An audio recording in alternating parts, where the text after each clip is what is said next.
And it's basically always bad. Alec man, thank you for the 1500 bit cheer. That's gonna buy 3 of the custom cards available for today. There's only 2 left, by the way, if the only 124 shows up, because they purchased and deferred 5 over the last variety stream. So 5 of today's have been taken up by that deferred purchasing, and then 3 are taken up now. So we have 2 more custom cards that we can review. Oh, thank you for mentioning clearing out the ticket redeems. I'll get that. Dark, welcome to the stream. Thank you for that random Smasher Pass. TikTok, you guys should be able to witness all of the variety bullshit that we also do today. Won't that be nice? Because I went live on TikTok over the weekend, which should have... It has. Let me move... Actually, no, I think we'll be able to see the...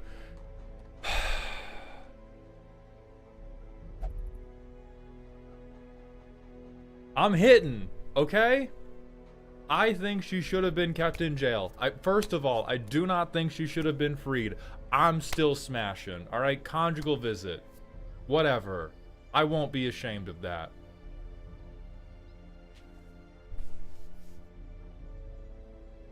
Crazy point to join in on. What's up, Landmaster? On Twitch, we have Scryfall random Smasher passes as a redeem. White Bread, thank you for the 2 gifted community subs. Welcome to Dog Heaven. Alright, one more custom card is available for the entire day of today's stream. Today was a great milestone for my weight loss. Finally hit down 50 pounds. Been hovering at 45 to 49 for 2 weeks. Hell yeah, Gio. Hell yeah. I'm happy for you, dog. And Tario, thank you for the 50-bit cheer to help with that hype train. We've all heard about the crazy hot ratio. Exactly. If she got the grippy socks, you know she got the grippy box. Hey Maul, thanks for the help with my deck at the end of last stream. Made some changes to the deck about how to test how it functions with actual win cons instead of slowly farting while you're trapped in jail, as you put it. Good. I hope that it works. I think I am incredibly sympathetic to wanting novelty in your Magic games. One of the most common things that people say makes them happy. Who is we? Landmaster, we is we. One of the most common things that people say makes them happy about Magic is when they get to see somebody win with a new card or use a new card. I think the important thing though is having other stuff in there that isn't novel does not get rid of the novelty of the other stuff you did. If you create your board state in a totally new way, finishing it off with Craterhoof does not mean the way you created your board state wasn't creative. When people are salty about losing, they will say that because they are mad at you and they do not want to shake your fucking hand after you hoof them right in the cooter. But if you do it in a different way and then it finishes in a relatively normal way, that doesn't make the thing not different.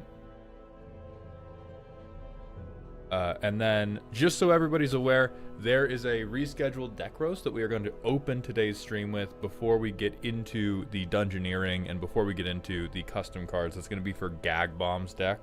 They had to get rescheduled in the middle of last month, and we pushed them all the way out until today.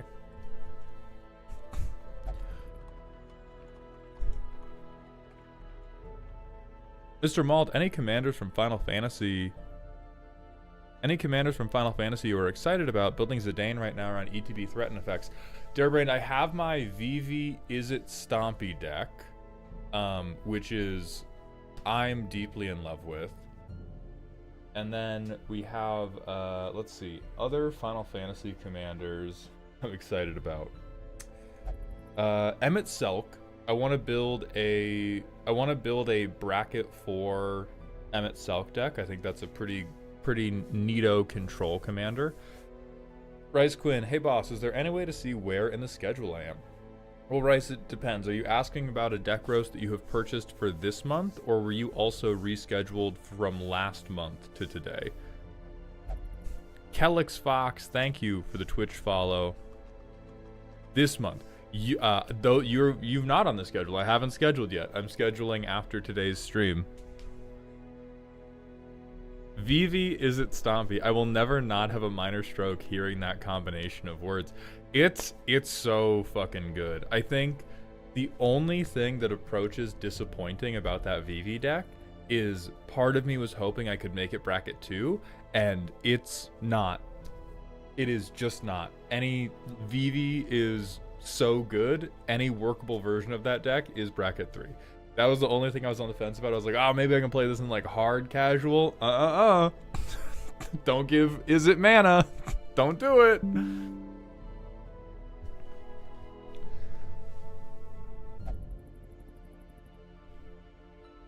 Rice Quinn, you will be emailed for sure. You will get an email telling you what day you are scheduled for, and you can reply to that email if that day doesn't work.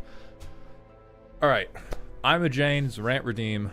Why does Mill make motherfuckers so salty lose their minds like nothing else? For context, I showed one of my friends a mesmeric orb side by side with the water crystal, and he about had an aneurysm. I gotta change the rant. I was gonna do a little bit because I had one thing in mind, and I do have to say mesmeric orb and the water crystal is fucked up. Okay? That is... Like, Mesmeric Orb, you'll mill a fair bit. Every time you untap something, mill 1. Water Crystal, every time you untap something, mill 5? That's a fair amount. That's a fair amount. It's kind of okay to have an aneurysm about that. In general, Mill makes motherfuckers crash out because you are participating in the game on an avenue that they are just not participating in. Especially in bracket 2 or in casual, motherfuckers think they are playing like a Space Jam version of dodgeball where you just get monsters and throw rocks at each other, and you are like, I'm gonna win the dodgeball game by pissing on your side of the court so that when your monsters go to throw the ball, they'll slip and then they'll smell like piss. Also, there's necrotizing fasciitis in my piss, so it will kill you. And a lot of people find that unsatisfying. A lot of people will crash out about that 80% of the time because they're bad at the game. 20% of the time because they have made a like actual full decision about what type of game they want to play. But it's mostly people that just have really bad decks, and losing to Mill exposes how bad your deck is. If I recall correctly, he said, I will never play against a deck with those 2 cards in, and if you don't tell me they're in the deck, I'm never playing against that person again. That is, they dislike how bad their decks are. That energy is fully, they have lost to a Mill deck, and it made them feel very insecure, and they don't ever want to feel that way again, and so they think Mill is like OP. That's it. Because Mill is historically like not very good, or it's combo. Water Crystal is making a lot of things that are not combo Mill quite good. But it's still like, it's just bringing it up to parity. Historically, if you're salty at Mill, you're bad at the game. Alarin, thank you for the 1,000-bit cheer. Mill isn't a bad strategy in any format. People are just salty because, oh, my precious baby cards no touch. And because beyond Mothman, there really isn't a good way to win in Commander beyond instant win combos, and that's more of what people hate. Very true, yes. Like, if you dislike Mill because you dislike Bruvac, we are brothers, sisters, siblings of indeterminate gender forever. If you dislike Mill when I make you Mill 4, what do you mean you don't have recursion? What do you mean nothing in your deck has flashback in it? Mill honestly feels so binary. Not during Pride Month. Either they assemble enough mill to deck you or they don't. Either they kill you or they did basically nothing.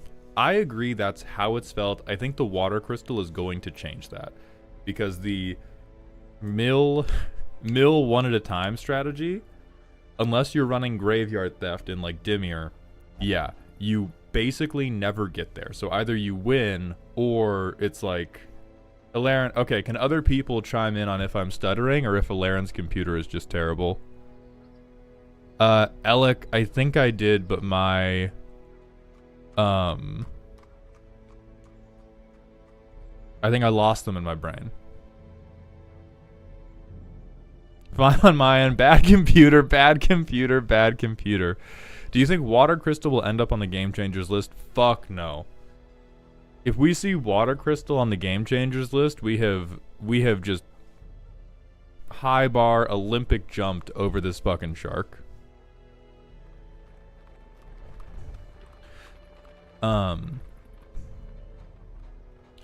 Because what Water Crystal does is it makes, like,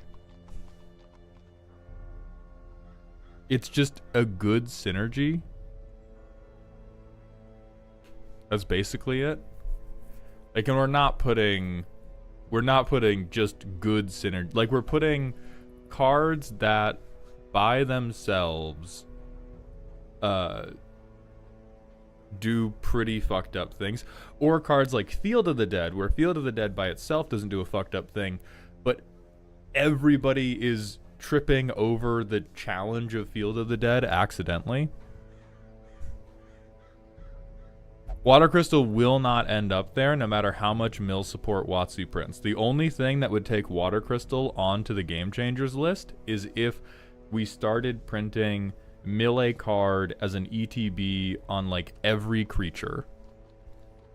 Like if it was, oh, every Stompy deck incidentally mills 10 cards because every creature we print from Edge of Eternities onward makes you mill 1 on attack or mill 1 on ETB, then we might see it on the Game Changers list, but that is like the level of pervasiveness that it needs to be. I'll build Water Crystal plus Altar of the Brood Landfall that will make you change your mind. C-Mac, I know you're being ironic. I do want to drive this point home. That's probably a bracket 3 deck.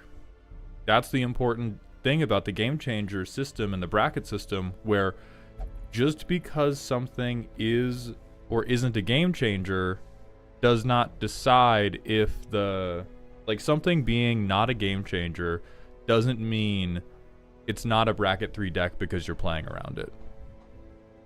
Elegman, yes, please repost it.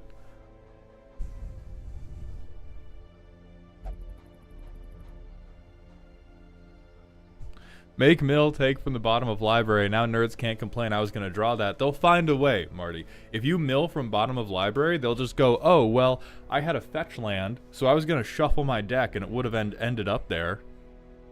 You bitch. You dumb milling bitch. I hate you. Hurdy-gurdy, you are smoking some crazy shit. The Earth Crystal is the worst of the crystals. The Water Crystal is far and away the best of the crystal cycle. That comment probably just means you like counter decks, which, less power to you, my brother in Christ. But Earth Crystal is like terminally okay. Water Crystal is turning on a ton of strategies that did not exist before.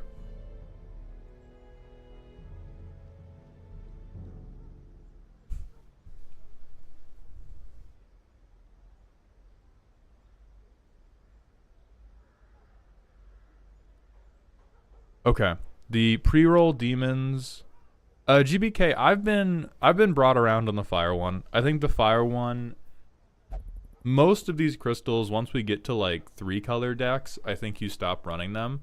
But Elk convinced me that the fire crystal is pretty good.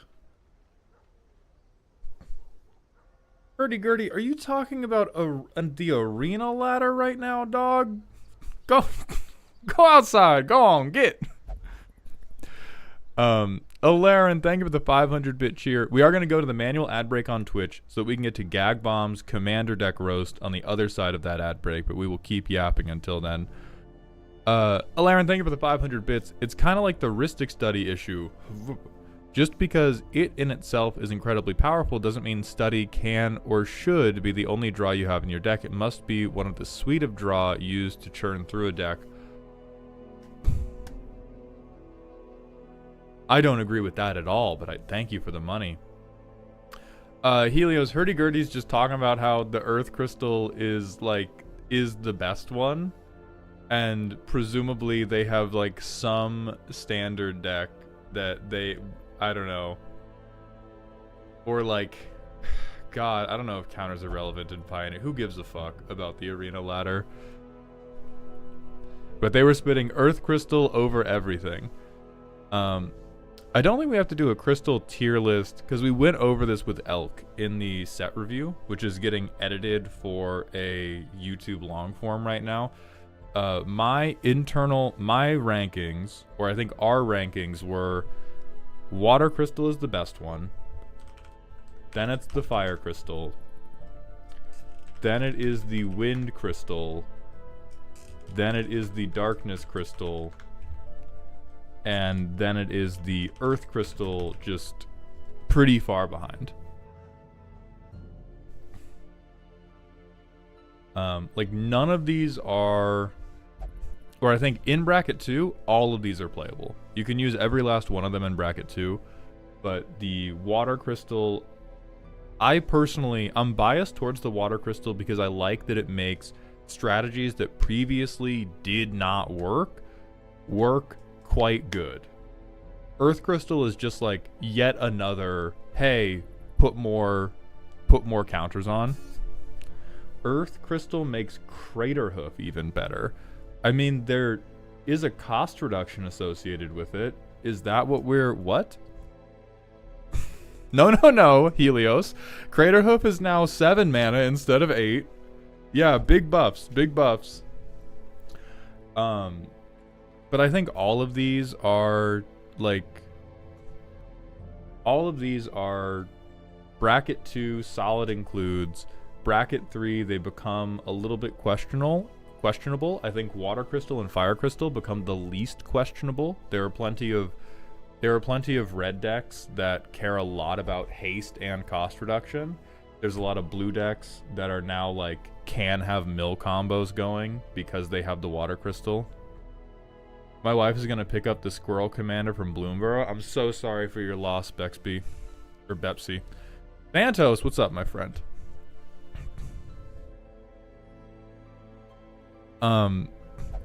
Yeah, Hellcat, were we under the impression that Craterhoof operated in 1/1 counters? If it did, if that was how most of the banners in green operated, then yes, I would be higher up on this card. I would be like, oh yeah, every win con happens twice as fast for green. But that is a straight up lie, my goat. D-Man, thank you for the 100-bit cheer. If you were a Bloons tower, which would you be? I haven't played Bloons in so many years. Let's pull up the list. Towers, Bloons Wiki. Beautiful, thank you. Let me make sure TikTok can see. They can. Goddamn right I'm using an ad blocker. You're goddamn right I'm using an ad blocker. Yeah, Targon, what's up?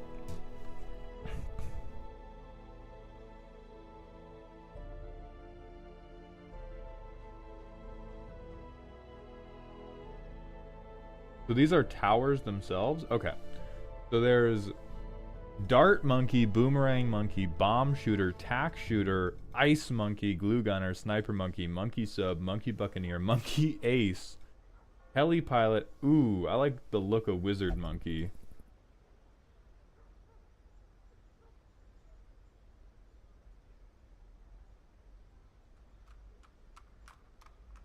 Honestly, I'm probably a Sniper Monkey.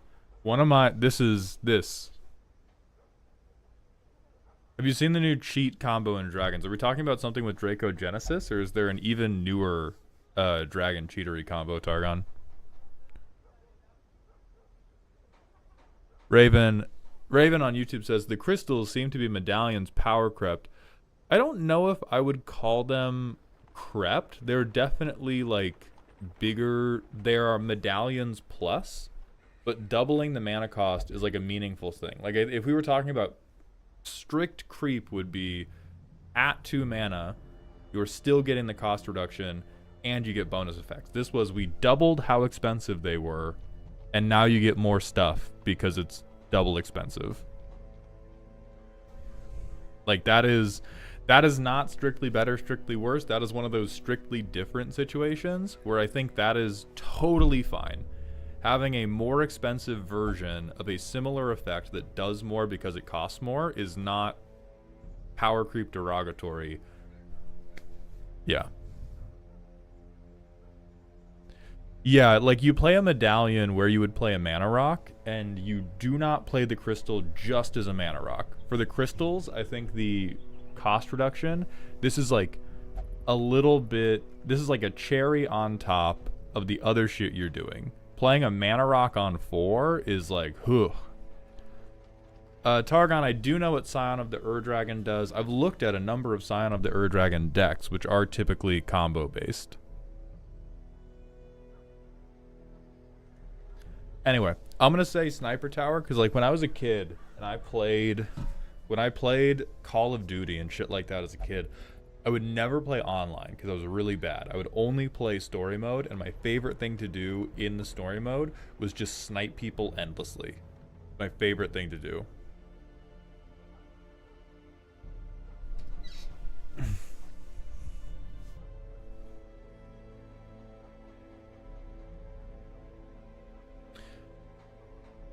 Oliver Mesthe, you know good and goddamn well targeted smasher passes are $5 on Ko-Fi. You fuck off asking me about the monkey.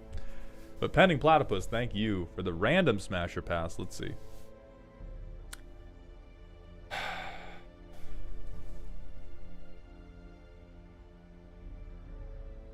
I really would not enjoy it. I think that's important to lay out first of all.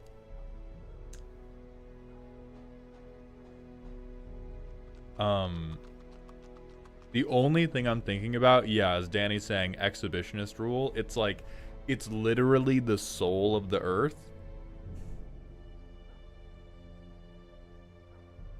Like, come on. Come on, right? Like, fucking, come on, guys. Come on, guys. Yeah, my girlfriend is the Amazon. Come on. Everyone shut up about mommy nature right now. Nightsy, it definitely got lost in the sauce. Oh, shut up with that stupid ass rant redeem. We will get to it. Targon, I am familiar with the Grave Reaver and Bladewing combo. We actually talked about that in a deck roast last month where a person had it in their deck and did not know about it and thought they were showing off like, this is my silly hee no combos bracket 2 Ur-Dragon deck. And we had to go like, brother, do you know what you've done here? And we ended up cutting it from that deck because they didn't want to do combos like that. And then I did miss a random smasher pass from Zalaria the Naga. That is just a rock, so I'm going to pass that. That's the land. I'm going to pass. Pass. Pass on the Rain of Fire. I'm okay with not smashing that one.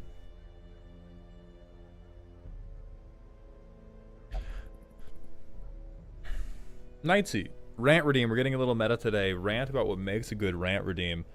I truly don't think there's anything. One of the things I've talked to my producers about recently is, hey, I really need to be going back and clipping rants, clipping personal questions, trying to clip like custom cards that I think are compelling. And like there's some stuff that's obviously stupid where the responses are maybe one word or a sentence or less. The sweet spot is probably, it takes me more than 10 seconds and less than 90 seconds. Like probably around 30 to 50 seconds is really the sweet spot for like Twitch clips about me answering stuff.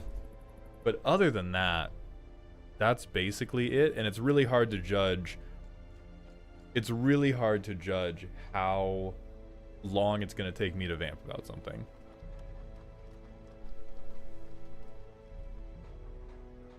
Again, I want to reiterate that Earth Crystal makes Bloodthirst better in Indoraptor. I really like Indoraptor.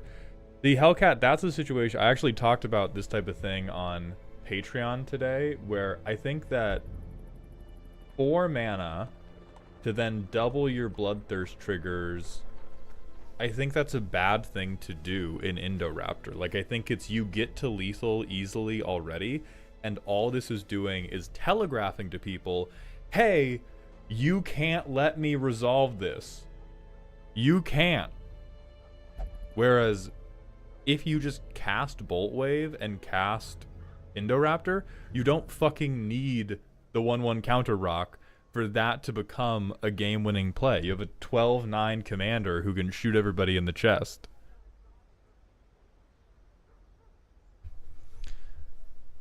Yeah, you're delaying your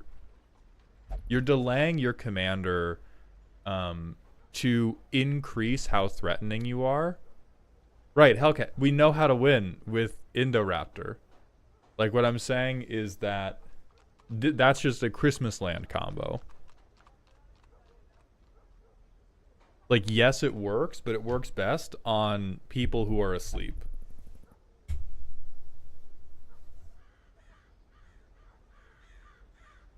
Alec, I will scroll up for that question. What's up, Willpower? How you doing? My question, pick a combination of rarities for the custom cards. Go 2 uncommons, 1 rare. Where's the funny? Is it in the room with us? Yeah, like, I think a lot of people seem to conflate funny with I have not seen this combination of numbers before. Which is not totally wrong. Novelty is an important thing. It's okay to seek some novelty.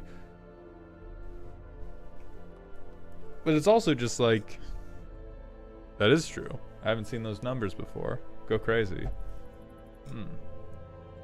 That's so silly. Oh my god, you counted, what'd you count to? 21? Oh my god.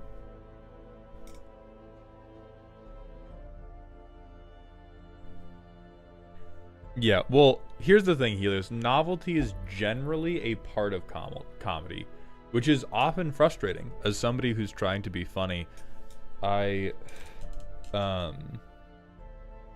if you do comedy that has 0 novelty, it generally doesn't work as well. That's why comedians have to come up with, like, that's why comedians generally don't, like, leak their specials before they've done the tour. Versus, God, I am butchering a comedian that I saw talk about it who was talking about it in the context of comedians versus musicians. If a musician comes up with a really good song, it's really catchy, they will play that over and over and over, and you're looking forward to hearing it again.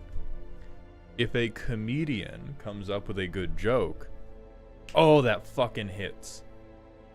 We tend to not re-listen to comedy specials at nearly the same rate we re-listen to music. So unfortunately, yes, comedy has novelty, but novelty does not guarantee comedy, and I think some people just kind of like... Okay, I'm gonna avoid bitching out people in my personal life, but I'm going to use people that I knew personally who were, like, terminally not funny. And they 100% of the time equated surprise with funny. It was so weird when I would hear them, like, talk about their day, when they would laugh or they would make obvious pauses to wait for me to laugh, which I would do little polite laughs because I wanted them to feel valued and listened to. It was always when, like, anything unexpected, not even something that was, like, unexpected and humorous, just when anything happened that was not exactly how they thought that day was gonna go, they went, Get it? And I think that happens a ton in Commander because emotional investment is really, really high. And so we want acceptable buckets to put all of our feelings in. And when we see like new combos, when we see a interaction that we haven't seen before, we always go, oh, that's funny. Because it's new. Which is interesting. I don't want to call it wrong or right, but I do think it's very interesting how quickly we leap to like, because thing new, thing funny. Is this new music or do I have some other program running? We have Darkest Dungeon playing in the background, which we have to... Elegman, no opinion. Roll a die.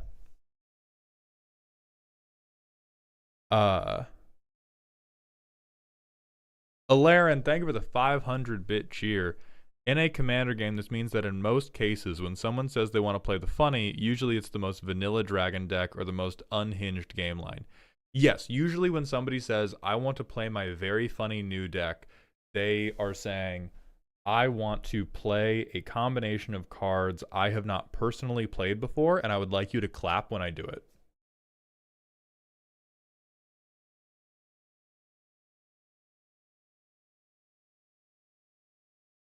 Thing new equal thing good equal let them do it once, then destroy their dreams and aspirations every game after. I don't even agree with let them do it once, because sometimes, like, oh, isn't this so funny? And then they play Toxrill turn 2.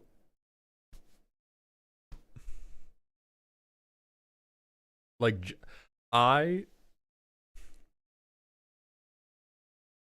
pro tip for Commander players out there who want to manage social expectations better, the funnier you think your deck is, the more you should encourage everybody to fucking kill you. I promise you. They are not clapping, they are not going to laugh with you, but they will if you told them from turn 1, hey, I'm going to do this goddamn hilarious thing. I deserve the death penalty over it. And then if you get away with it, oh my god, that's fucking funny. But if you go, I'm going to show you this super funny thing, and you little bean, and you're like, please don't kill me, please don't remove my stuff, I'm going to do a hilarious thing. And then it's just like the 18th Sephiroth combo they've seen that month, or like the 50th Scion of the Ur-Dragon combo line, then everybody's upset. If you just go, wait for this hilarious bullshit, and you cheat out Toxrill. But if you say, it's so... And generally, the funnier you think a thing is, the more deserving of death it is. And so I've had a ton more personal success when I go like, I think this deck is hilarious. Please kill me. Psycho Guardian, thank you for the tier 1 Twitch sub for the 4th month in a row, my friend.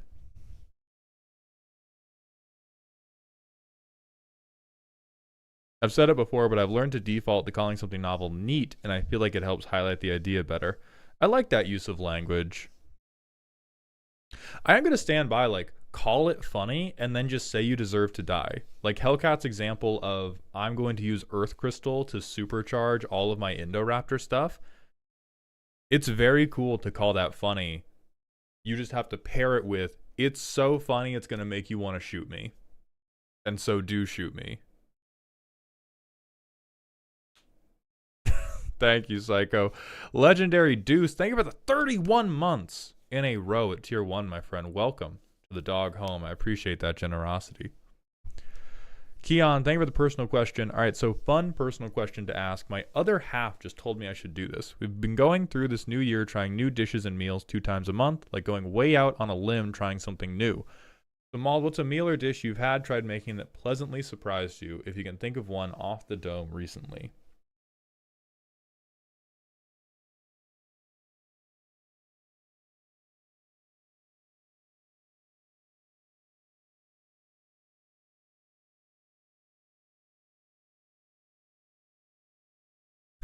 Keon, I damn well might be too privileged to answer this in the context of Z cooks a lot of the food, and they're such a good cook that I'm just not surprised when the food is good. it still brings me a shitload of joy, but there's been like no foods where I go like, oh, that's gonna be bad. And then I'm pleasantly surprised. Z will just be like, I'm cooking this, and I go, fuck yeah. About to be tasty as fuck. Fuck yes. Fuck yes. God damn it. I'm gonna get to eat some good fucking food today. And so like I think the last thing I went out on a limb in the sense that I did not think I would like it and I tried it anyway was escargot, which is snails, and that was bad. So it's been like a long time since I have been pleasantly surprised. I have gone off I also try to go off on limbs relatively frequently in my diet. But most of the time, I'm just like, yeah, this sounded cool and it was cool. Or it sounded cool, was bad.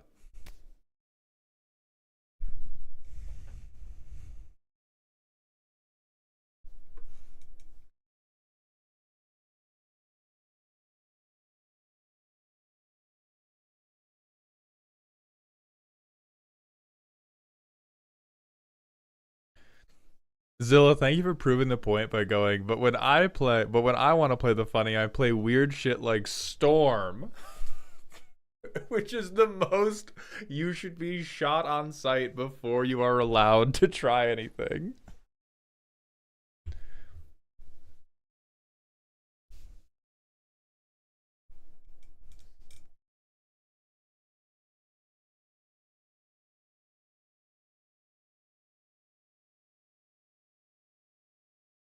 That's not what I said. What the fuck? I mean, you gave an oops all anthems before that. Or other weird shit, or God's Storm. God's Storm is funny.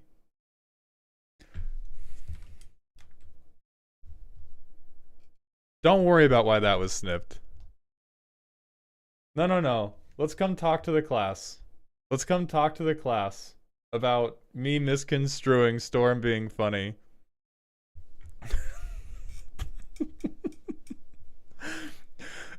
I don't have access to 2K streaming yet, but I fucking will, and then I'll have you in 2K.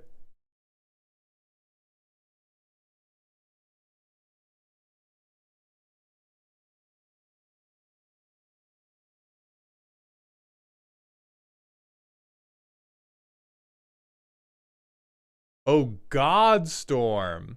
Okay. I'll hear you out there. So it's Godstorm, not God, comma, Storm. No, I genuinely did not know you meant the creature type.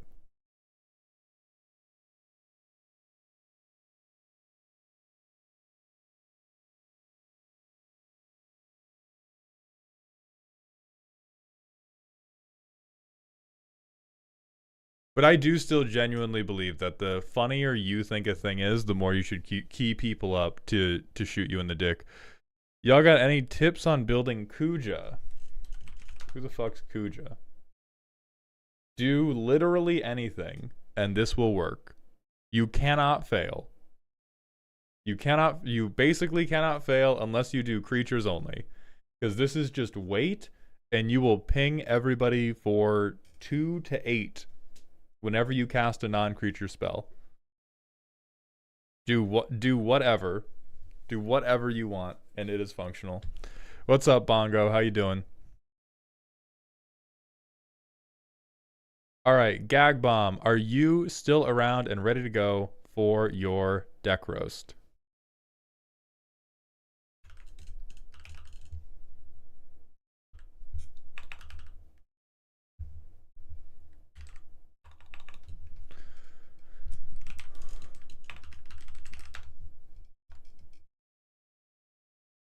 Perfect. I'm going to go through the email to grab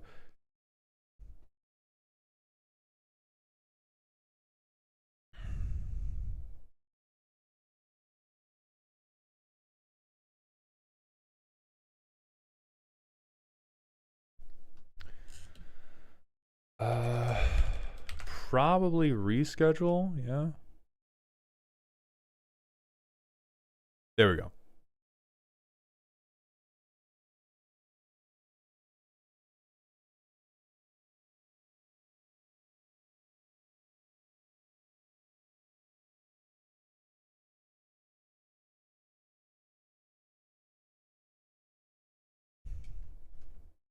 I'm staying very silent to avoid ridiculous doxery.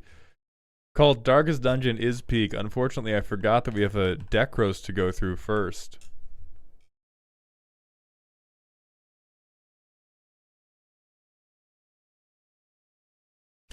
Castleman Punk, thank you for the tier 1 Twitch sub. Welcome to the dog home, my friend.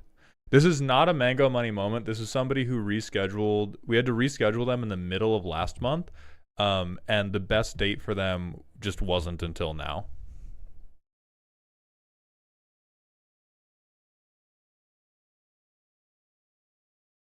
Okay. This deck, everybody, is silly. Alarin, thank you for the 300-bit cheer. By the way, we've decided Z's got to now run a Great British Baking Show type MTG show. No. Daddy Ian.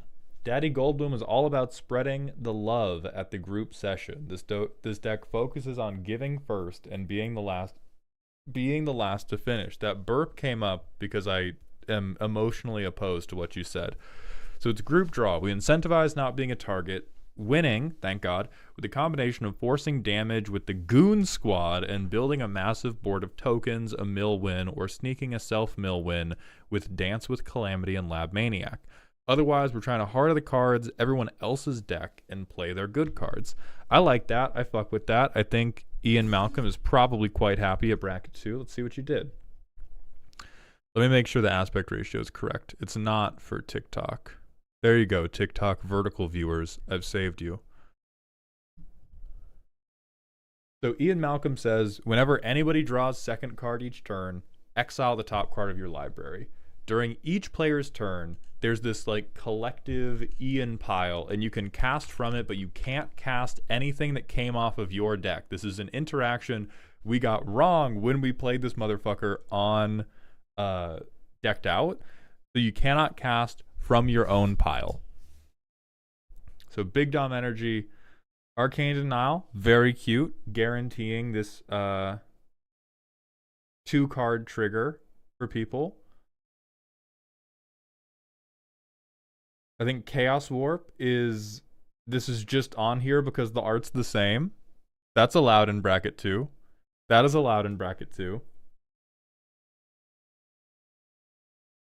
Okay, this is in here because we put draw cards into Scryfall. We put each player and we put draw cards into Scryfall, and this came up, but memory will do the thing here. Probably wrong. Probably wrong. Probably wrong. Probably wrong. Probably wrong. I like this. This one's correct, because these counterspells are funny as shit. I hate you. I hate you. I can't read the tag if we want the stream to stay monetized.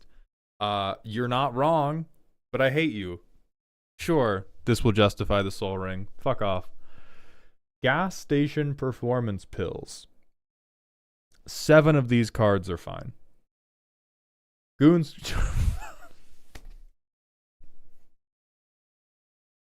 I'm sorry, didn't part of your primer talk about not being the target? Yeah, incentivizing not being a target by putting the incredibly threatening Crash Out Man, his Crash Out vehicle, as they pray to the Crash Out Elder God, and hoping nobody gets angry at me for that. Personal lubricant. Sick as fuck. Lame as fuck, but good as fuck. Quite good. Quite good. Quite good. I personally, I think in so here's an important distinction. I think in bracket 3, if you want to do stacks, if you want to do like anything, or not stacks, because this isn't really stacks, but if you want to do any type of like group effect in bracket 2, I think you should just strap yourself to the table too. My opponents will play them off my pile of cards a non-zero part of the time. I know. It's not the end of the world. I just generally think, like, Laylee is less of it, and it's more of a Ruth being like, hey, I am now exempted from the Daddy Ian dungeon. that I don't like. I don't like the feel of. Mechanically, totally appropriate, but I don't like the feel of. We have Daddy Ian and I can't call her mommy. No, I can't say the G word because of the reclamation committee.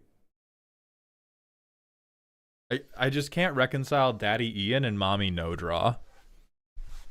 But I can reconcile, like, oh, here's Lelia. We have a ton of other Exile synergies. Here's casting from the pile is fun. Yada, yada, yada. So everything else, dope as shit. Thank God you put enough lands in this fucking deck. Jesus Lord. Do we have the good? We have Makokoro. We have Gaia Reach. Those are the only two I know off rip that lets everybody draw a card. S. Are we missing one? Isn't it SSSSMMMM? Or am I misremembering the song?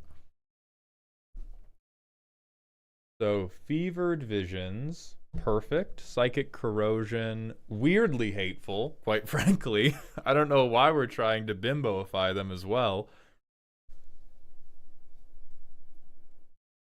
So I think these two, we can find something more satisfying. I don't think they're wrong. You're incentivizing group hug. You are incentivizing draw. Let me look. Are you saying we're going for a mill win? Okay, you do say a mill win, but where is the mill win in the room with us? Is this the mill win in the room with us? No, it's just what if you drew so many cards and then milled. So I mean, maybe with this much draw, Psychic Corrosion can come through. Sure, I'll call it, you know what? I'll call it a pressure release valve. If you are in the dungeon with Daddy Ian for too long, sometimes you just go full brainless. I can accept that as a vibe. This thing seems weird if we're in a deck where we're trying to avoid being considered the threat. Because this isn't like the damage doesn't add up for a while. It does require you to like remind people that you're a dipshit every upkeep. Right? we gotta pass around the table and go like, hey man, in case you forgot about me, take one, dumbass. Oh, sorry, draw another card. Take two, dumbass. It is effective, but there's a reason these are typically in group slug, which is horrible for Little Beaning. Horrible for Little Beaning, because you have to constantly tell people that you're there and you're being annoying. Brand is fucking hilarious, and the cycling is the cherry on top. She Ian on my mouth till I calm.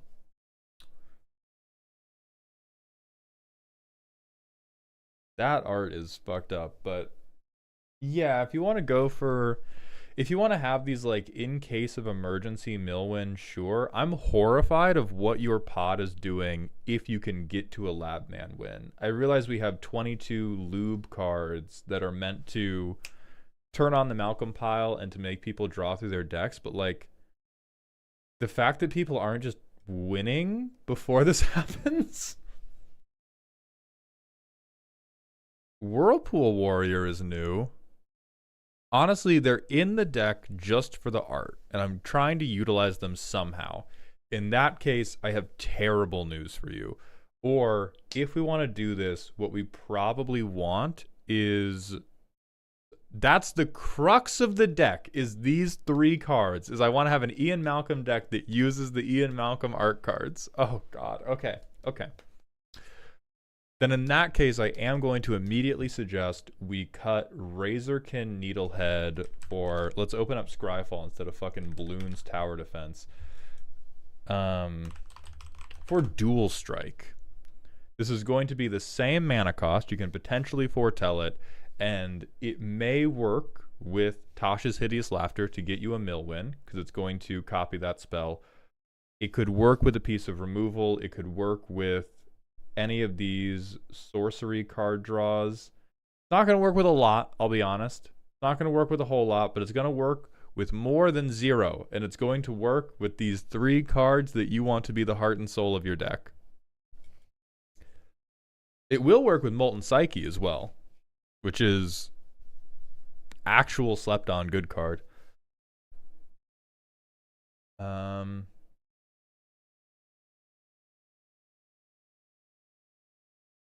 Tw- I'm not reading that, dog.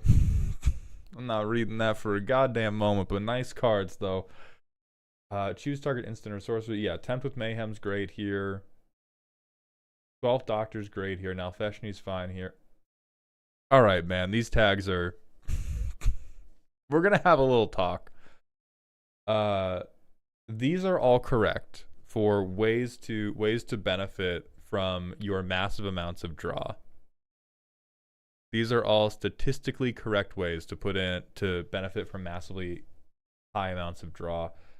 The mill win is extremely pie in the sky. We're gonna we're gonna put you in tag jail. You have proven you cannot be trusted with the tags.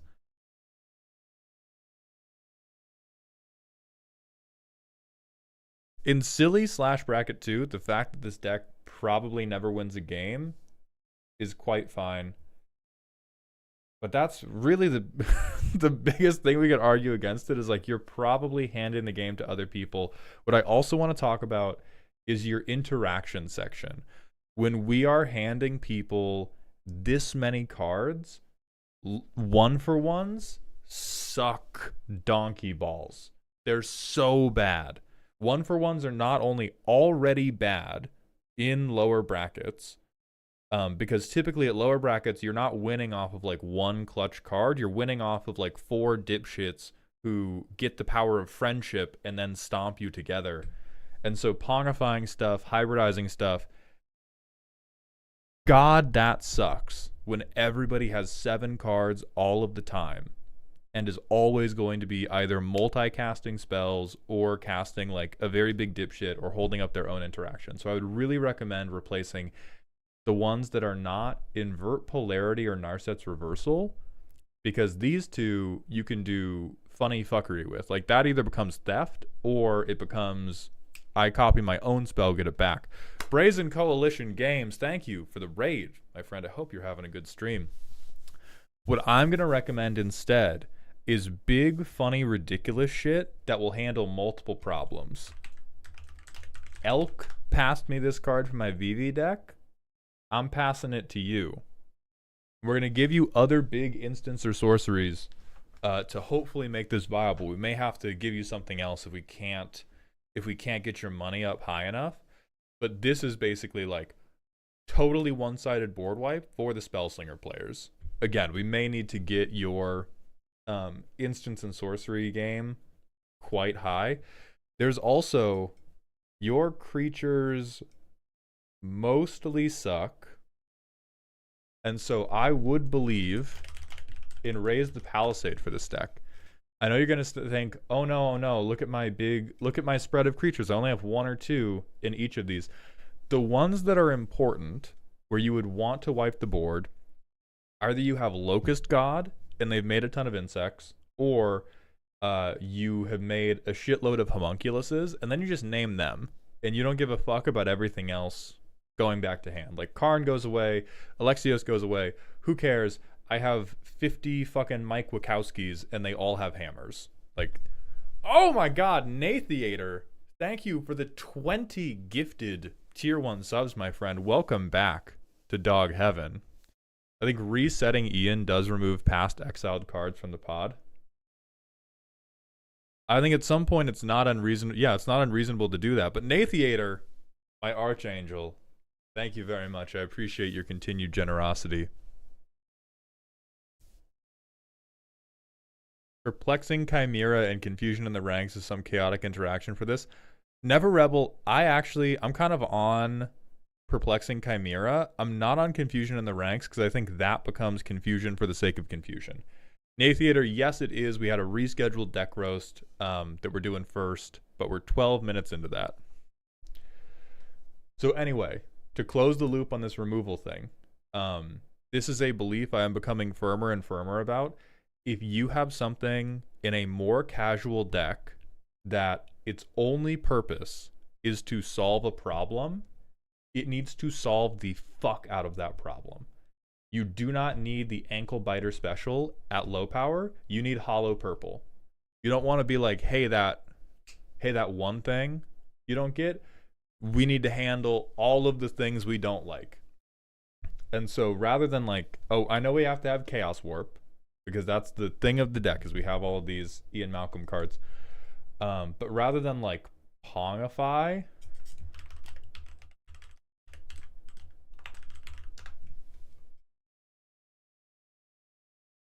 even this I don't like as much because it with something else. So this could go wrong for you. It depends on how silly you want to be, but we want to get everything. We want to clean. We want to sweep multiple shits off the table. So another great one. Oh, hold on. It's that Cascade. It's like a 7 mana red spell. That's Cascade, do one-sided board wipe. I can just go to Scryfall Advanced. What am I doing? Yeah, it's a Lord of the Rings card. It's not a five. This is not a 500 drop Tiamat. This is a rescheduled. Call forth the Tempest. This is the type of shit I want you on. You have so much group card draw in here. You should be hitting your land drops. You have Artifact Ramp in here. Like, you should be getting to 8 mana before the game can end. And then you just get more funny shit out of your deck. And you fucking bomb everybody else's thing. This is our interaction.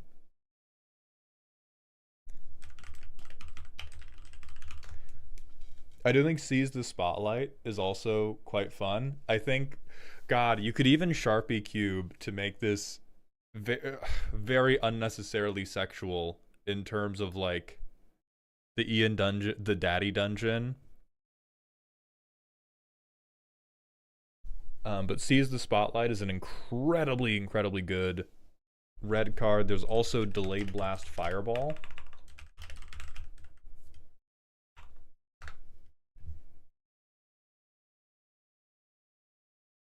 We can either do 2, do 5. 2 also works really well in this deck because I believe it spares Alexios. Won't spare Karn, but will move him around and will spare. Oh, won't spare Slicer. Never mind. Well, fuck this guy. But this is the type of shit we want to be on generally. We want to have big levers we can pull when we have to solve multiple problems. Not, you don't want to be like, welcome to the Daddy Ian sex dungeon where I tell you no all the time.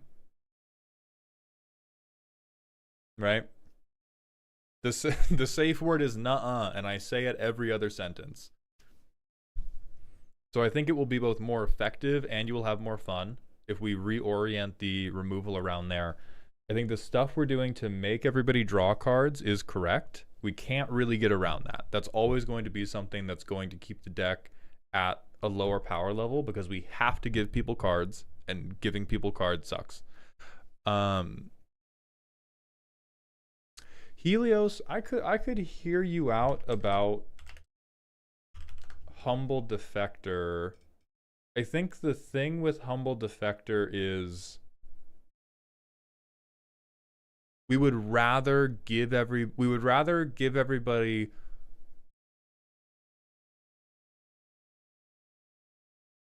we don't want to let them choose. It's interesting, and as much as, like, listen, because we've been making a lot of sexual jokes this stream, I want to take a moment to talk about consent and how important it is to always have enthusiastic consent from any group activity you are participating in, whether it is romantic, sexual, or not. Now, that said, don't let people choose. You must force it upon them. We cannot leave the card draw choice in the hands of these idiots who are going to attempt to not participate in our game plan. We have to shove the cards down their greedy little throat. And so that's my only worry about Humble Defector.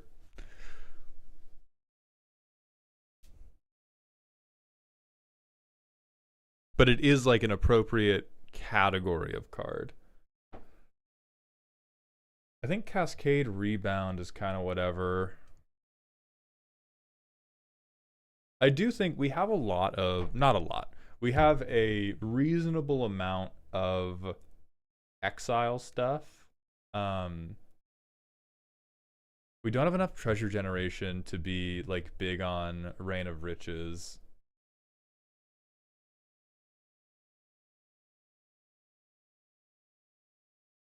Like what was that? Hold on. I was thinking of something very specific and very stupid.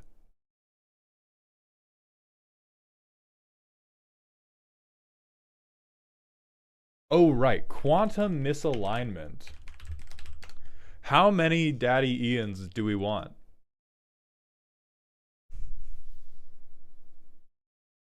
How many? That's all I'm saying. Although, actually, I don't know if I can in good faith recommend this because multiple Ian Malcolm piles would lead to the table killing you. They would beat you to death. Immediately. Immediately, you would be murdered. If Because I do think we have to track, like, because this is, as you said, specific to each Ian, and it's not a counter based thing. It would require multiple communal Ian piles that had to be tracked separately. So that becomes like, what if the what if the daddy dungeon became a bookkeeping nightmare?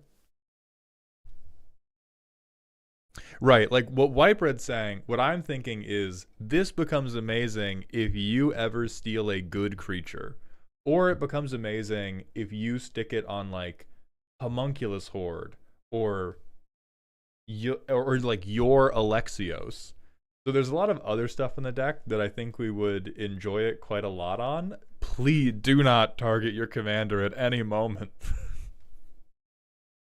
Sage and Bonbon asking on TikTok, there are 3 ways to get your commander deck roasted. We do a free roasting stream on Twitch every month. So if you're not over on Twitch, head over now, follow there so you can start earning channel points to participate in that next month. After that, we do commissions on Ko-Fi at the beginning of every month. They're sold out for this month. They'll go on sale again the first Sunday of July. The third way, and this was a joke, but people did it, is you can pay me $500 right now, and I will drop what I'm doing and roast your deck. Irenicus's Vile Duplication would be another option, Helios, but I don't think we're like deep on clones. I think we're just kind of... If we wanted to do another clone, I would recommend Spark Double. Oh, this is U Control. Never mind. I would recommend Phyrexian Metamorph. Because I think that becomes, if we want to have any other cloning effects, we want to be able to double dip somebody else getting a good creature out of the pile.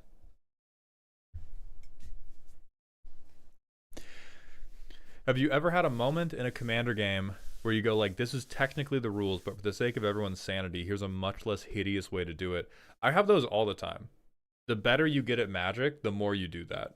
I was playing a casual commander game with Comedian, and somebody like missed their third land drop, and he was like, oh, just fucking get one. And they were like, that's not the rules. And he was like, yeah, but you're gonna like draw a pass if you don't get a land this turn, right? And they were like, yeah. He's like, go fucking get one, who cares?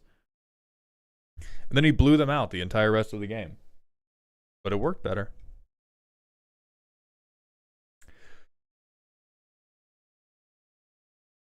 Mockingbird's another good clone. I don't want to lean too heavy into clones. I like what this deck is doing, and we're not big on cuts for this deck. So right now, I just want to see what the group draw is like. So turn 1, we do nothing, but that's okay because it's casual. He gets lands. We go bam. We go bam. Turn 4. The party is now starting. I'm going to play this tap land now. We get Fevered Visions. We draw a card. We exile. This is and again, we really cannot track this well because we don't have opponents' decks here. But we know from Fevered Visions we are getting 3 cards into the Ian pile every turn. So this is great. We have this thing in hand. We have Tempt with Mayhem in hand. We can put in Party Thrasher. And we can... I think I'm going to discard Curse of Verbosity. Like, for me, I am really happy to get this guaranteed Ian trigger, and then I'm kind of done giving people cards. So I get to choose one. I'll choose Thought Vessel, and I will just do a little bit of ramping. Brand will stay. I will get Ian trigger. Somebody else will get... Oh, good on you for including a bounce land. Good shit. Good shit, Gag Bomb. Next turn, we get Curse of Opulence.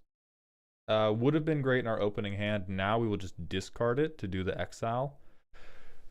Commit Memory. Okay, we do need this. So we spend this on anything just to get memory into our graveyard to eventually cast the Aftermath.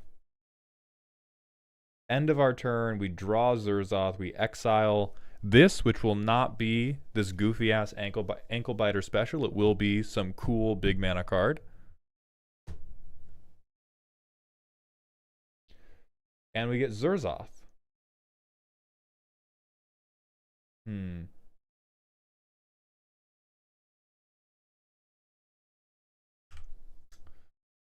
I think what we could benefit from is at least one or two...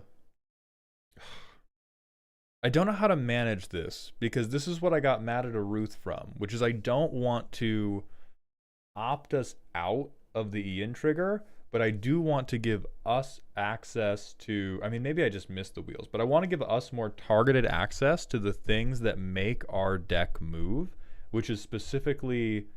I need something like Fevered Visions, this one every turn trigger, and I need something out of the group of, I'll say, Alexios, Chasm Skulker, Homunculus Horde, Karn, Nalfeshni, Slicer, Locust God, Wild Magic Sorcerer, and Zurzoth, and then maybe 12th Doctor. So I need one of these 10 cards that is going to begin converting into violence to really get the feeling of this dungeon going. And that kind of makes me want to do like...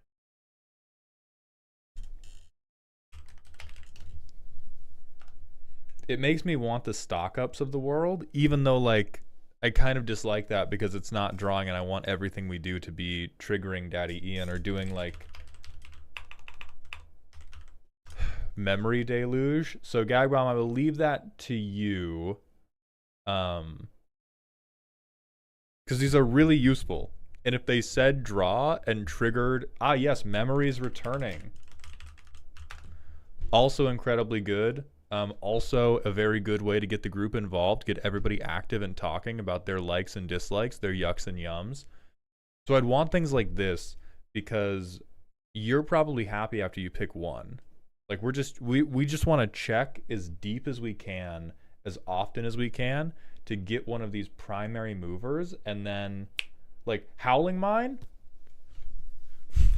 Playtest over. Deck is successful. Deck is now successful because all we do is, hey, like I'll scry one, sure. I'll put you to bottom. We do not control an Eyeliner Mountain. But it's just like ramp.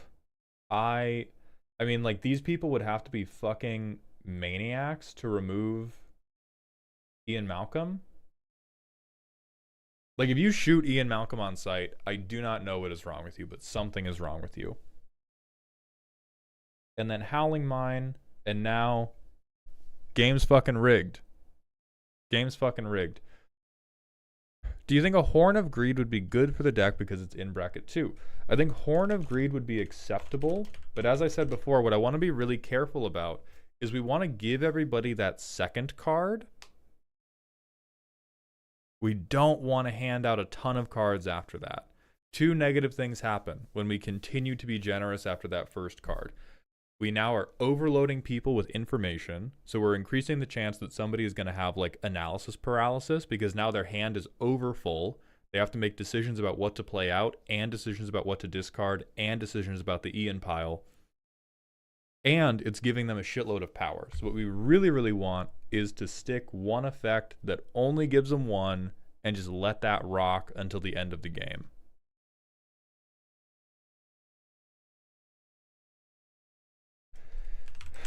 Archmage Ascension is an interesting one because it's quite useful. That said, people will assume that you are about to be the worst person ever. So Gag Bomb, do this at your own peril. Incredibly hot card for the deck. I think this puts your threat meter way above the crash out line, and they just fucking kick your ass.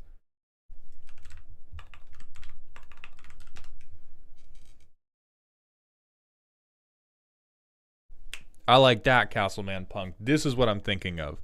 Higher density, proxy this, but higher density of effects that are just get two. Oh yeah, an Archmage Ascension is replacing your draw. That is too bad. So let me think if there's any other. Let me just show you heat. Absolutely nothing to do with Ian Malcolm other than this card is also hot. But I love this dumbass. I now try to resolve Havoc Eater as many times as I can in a game of Magic the Gathering. So this is just me being like, same wavelength, yes. But this is just a really funny one to put a big, powerful threat on your board, keep forcing the heat to be off of you. And like if other people see it, they're going to want to play it, which I think is an important part of the Ian pile. Like a huge thing that makes this commander interesting is when you have some cards that are going to make other people go like, oh yeah, you know what? I will take my turn off to play your turn on my board.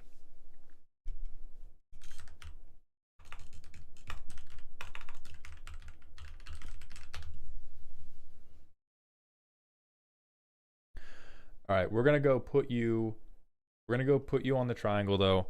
I'm gonna give you two separate ratings, and I want you to understand that the two separate ratings are for a reason.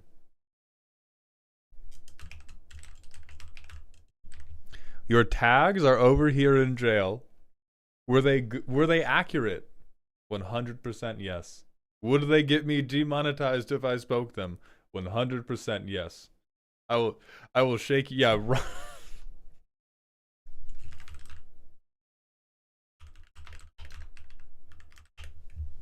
You are in the wrong type of gooning jail for your tags. The deck itself, I really like.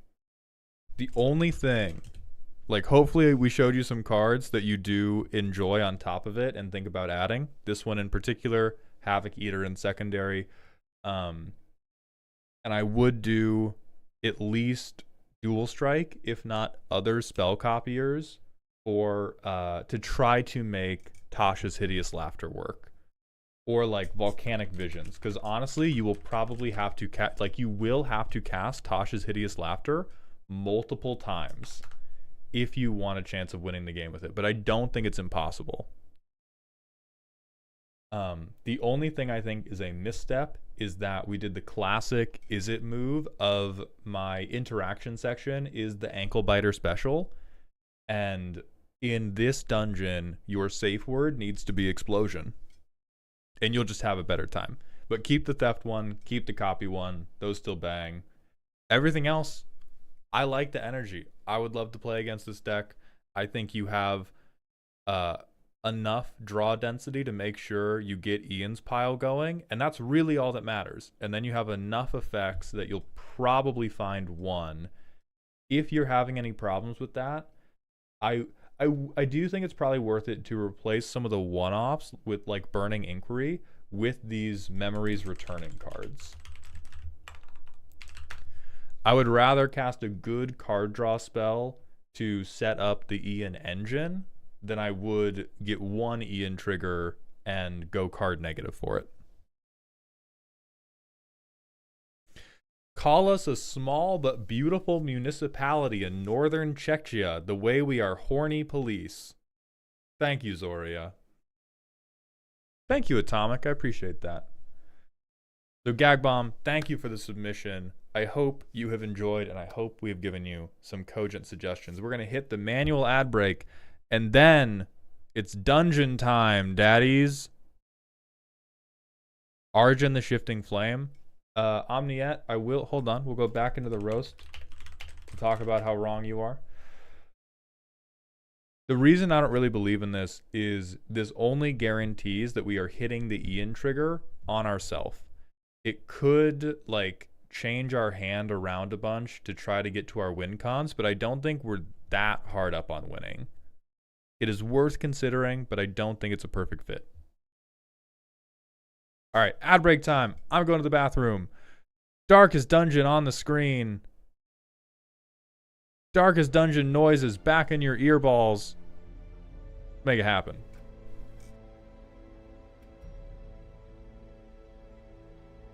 Then I will fix the, All right, Twitch, TikTok, YouTube. I'll be right back, everybody. We do have some custom cards to do. We are doing a dungeon before we look at any custom cards. I think every custom card for the day, I think there is one remaining that can be purchased, and then we are capped on customs for the day. So we're going to wait an entire dungeon before we look at any. Zilla, I don't think you've... No, you're still here. You're actually almost to max level. Gag Bomb, God, holding up my pee. Gifts Ungiven is a game changer. So it is extremely technically yes.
All right, we back in the chair.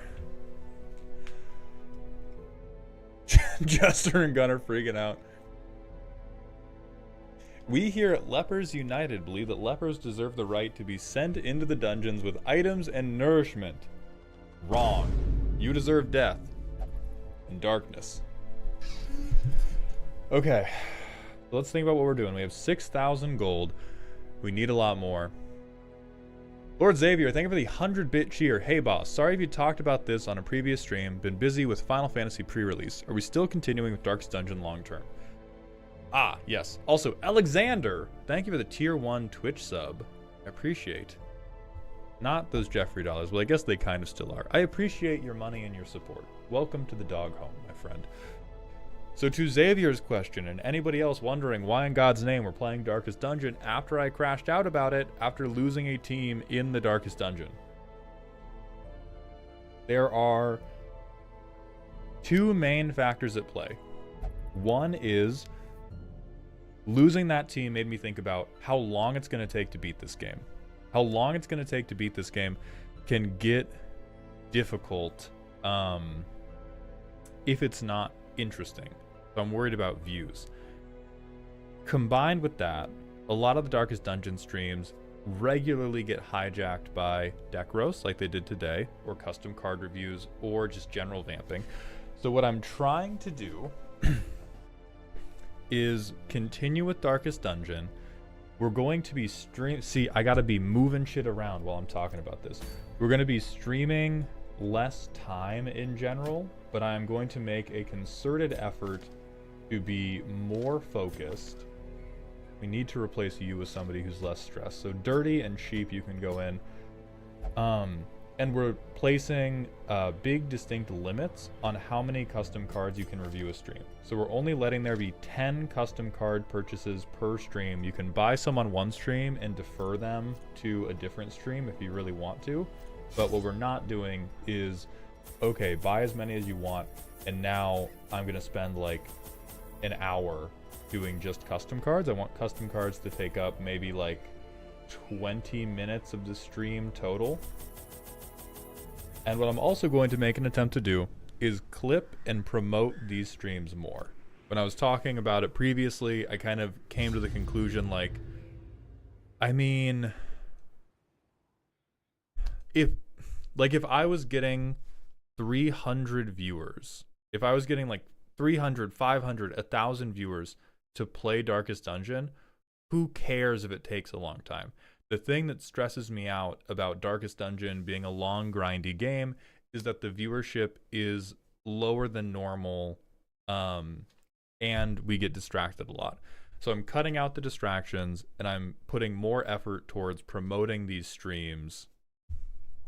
Hold on. Putting more effort towards promoting these streams in the hopes that that will fix the problem. TikTok is making me do a bunch of fucking captchas to keep streaming. Hold on. Okay, we're back.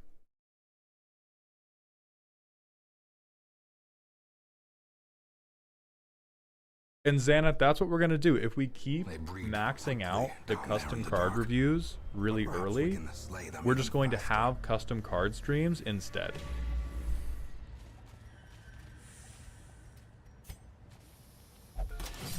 Fuck yeah. Fuck yeah.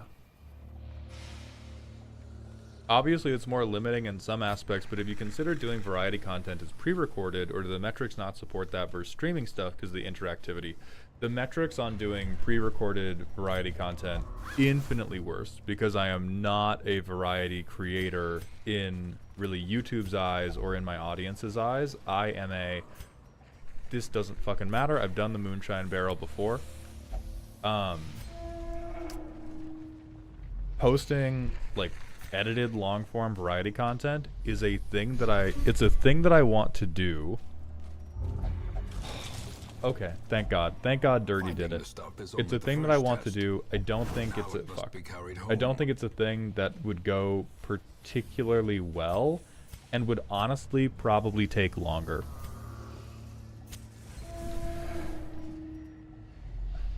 D-Man, I don't think we have a queue for picks anymore.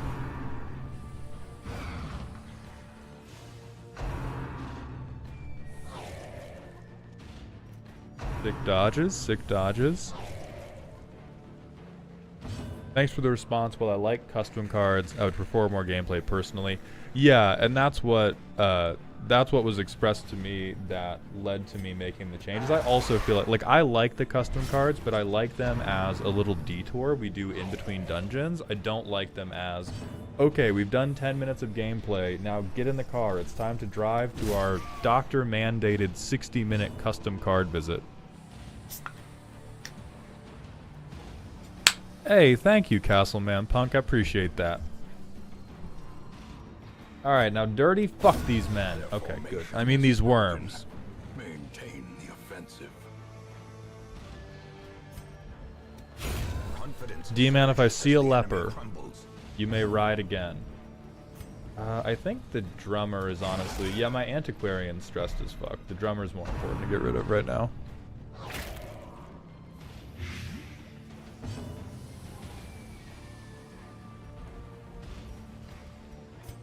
Ah, shit. Okay. Well, do your best.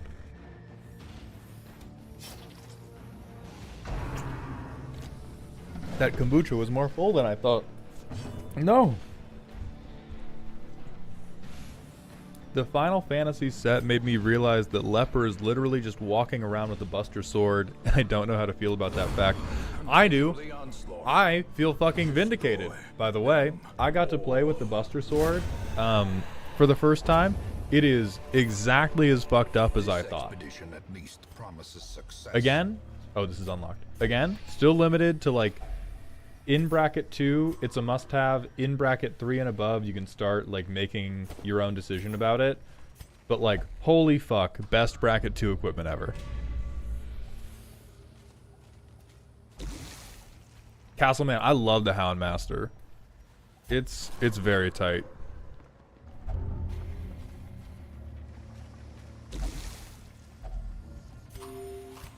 Alec Man, based on how the last two... Fuck off, man.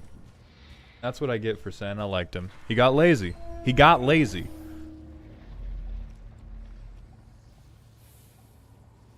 Yes, 124. You are first in the priority order for when we start doing custom cards. We're probably going to look at your 5 after we complete this dungeon, and then look at the next 5 after the dungeon after that.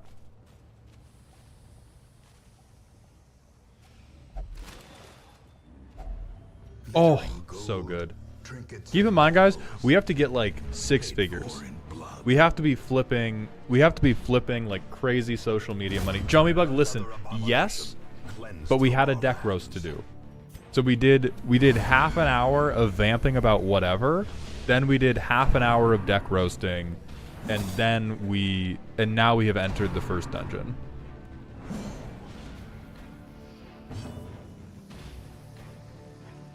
So are the custom cards being done through not the watch channel bicep points anymore? Xanath, they are. The thing about it is some people, the people who are most motivated about them, are typically buying up the limited daily slots with real life money before 10 can be purchased through bicep points. So as I said before, we are moving towards just having custom card streams, and on those streams, we will involve a lot more of the channel point stuff, because we won't be capping them as much. Whereas right now, so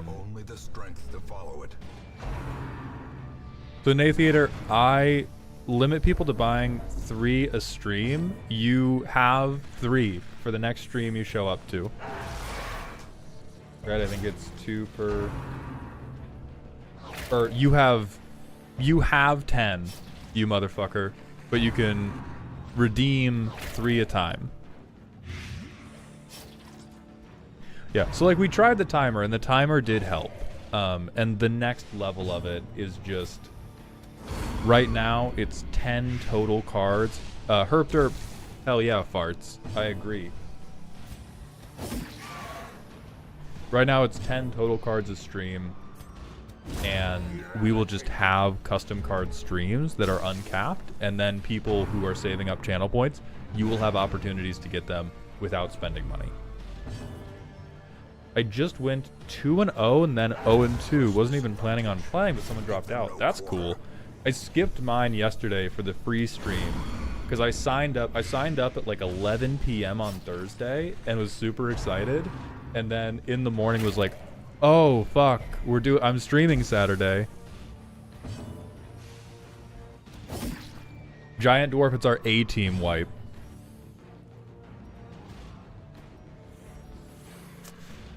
Fuck. We'll battle heal, because these corpses are gonna go away with just bleed.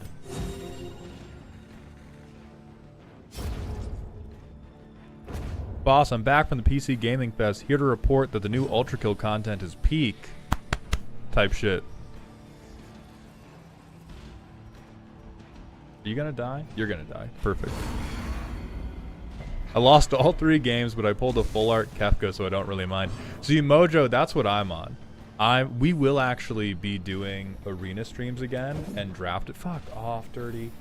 And drafting on arena to try to get that 1v1 edge back. But I signed up for pre-release being like, I'm gonna lose, but I might pull like a little trinket I can bring home to Z, and they'll smile because they love opening packs and they love getting little shiny cards. So I'm still gonna go to a pre-release where I can, but it's literally just to try to like get something for, get a little present for Z. A fortune waiting to be spent. Fuck the citrine. We can probably get through this without even needing to camp, TBH. I pulled Bahamut out of a non-pre-release pack. That's fucking awesome. I love that card. I think Bahamut is probably... Okay, I was gonna make you read anyway. Thank you, Geo. Oh, I thought that said Bard Noggin. Yeah, that's decent. That's their fault for continuing to walk. I definitely stopped. I definitely stopped, okay? Anyway, I do not have the same opinion of Bahamut as I do Buster Sword, where it's, oh, it's so good, you put it in everything. But for Bahamut, that is like incredibly safe top end to put in any deck that you don't feel confident about its late game. 9/9 flyer, blows stuff up, draws you cards, will deal damage somehow. If you have a casual deck and you're like, oh man, it's not really coming together for a win, fucking dragon. No reason dragon. It's so dope. Nobody will argue. If they do, they suck.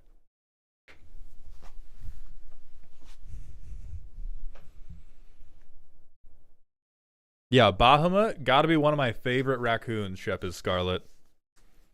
Whatever fucking kindred deck you have, Bahamut goes in. He gotta be one of my favorite merfolk, FR.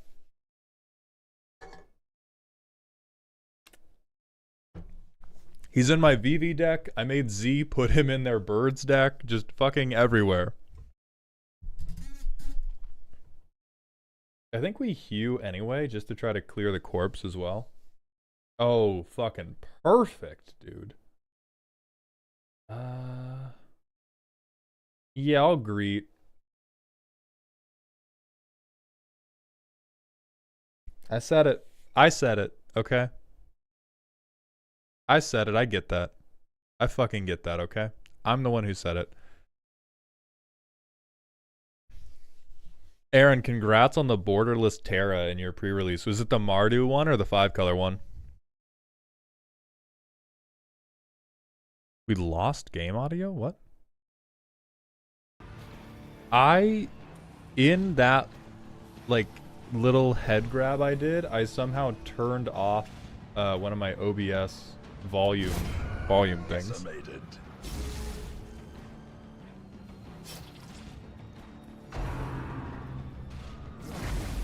Well, Mardu's in the precon, but you can still pull, right? Can't you still like pull borderless versions, or can you not? Or is that one like you only get it out of the precon? No. Oh, but I thought I saw. Oh, not in draft boosters. Ah, okay. Oh, hey, look, a fucking leper. 15 damage. Immediately, yes. Fuck your herbs. Actually, no. We'll have you... Wait. Quest? What the fuck?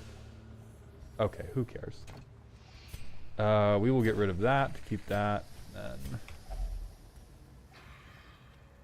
I'm gonna leave this. And I'm gonna use... Oh, I'm so smart. I'm fucking... Huddled together. I'm gonna use my supplies and then loot the box. In a maze. Yo, I replied to a dude on Reddit trying to justify LGS pit stink and he deleted his account, LOL. Jomi, that's the best feeling ever. Before I was a content creator, my arena of choice was rowing because I was a high-level rower for such a long time. I loved getting into internet arguments where they delete their account. It's one of the greatest feelings ever. It's so sick. Fuck that guy. Good job.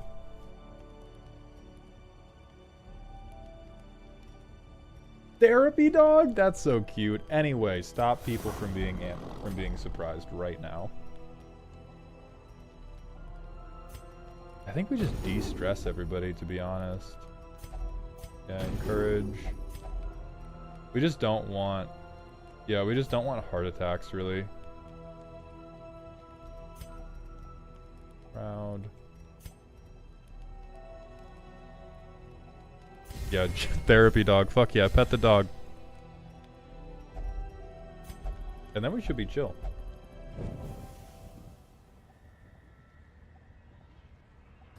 Third place for my polls actually was from one of my pre-release packs. That was 5-color Terra. I'm 10,000% gonna brew her. Hell, she might even be the first 5-color I try building in paper if I actually like her.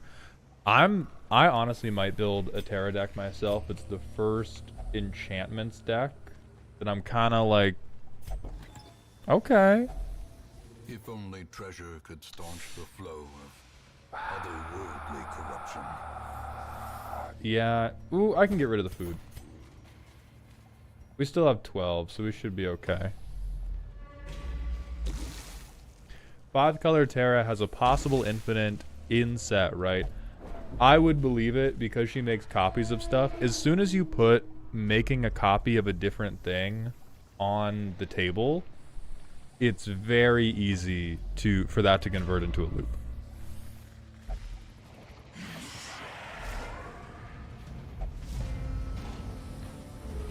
I have seen some jumbo cactuar with Arden the Usurper, and it was amazing. I'm gonna pull up Arden on my own screen just for...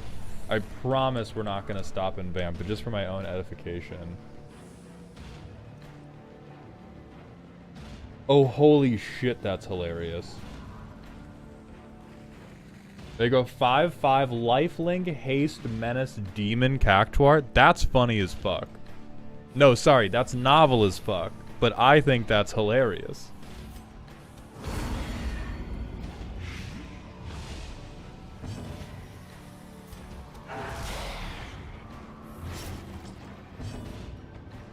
And then cut this guy in half. Oh, hell yeah. The bleed kills. No, it doesn't.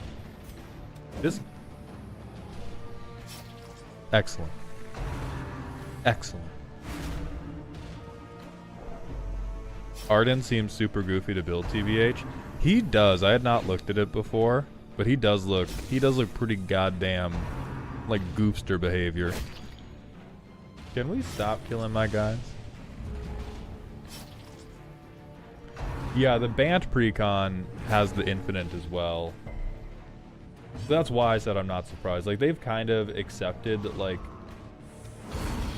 It is interesting to me that they have just ducked talking about 3-card infinites in the bracket system, and they've kind of messaged via the stuff they print, hey, we think 3-card infinites are cool at every level of play.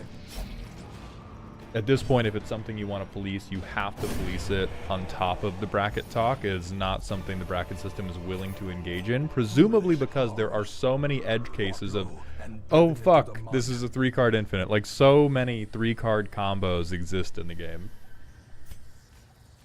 Do we have bandages? No. Alright, bleed. Bleed, loser.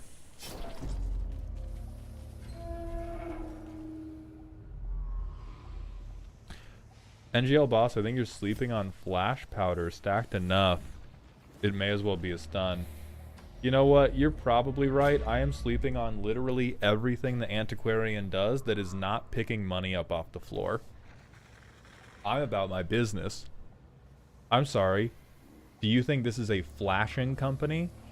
Are you some type of unruly child yanking your pants down to piss in the street? That's what you think we do here? We get money, you dumb motherfucker. And we kill lepers and Vestals. Most of the time accidentally, but not all the time. And we get money.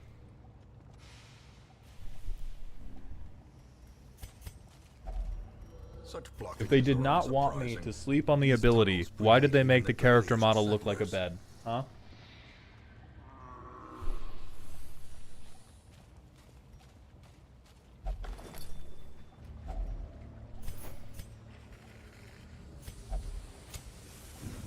Oh, thank God I torched right there. Get your money up, not your funny up? Exactly. Unless, like me, you got your money up by getting your funny up. Then, hey, do both. Do you not think it's been dealt with by virtue of the bracket system mitigating 3-card combos by trying to limit tutors? Or do you think that's completely irrelevant?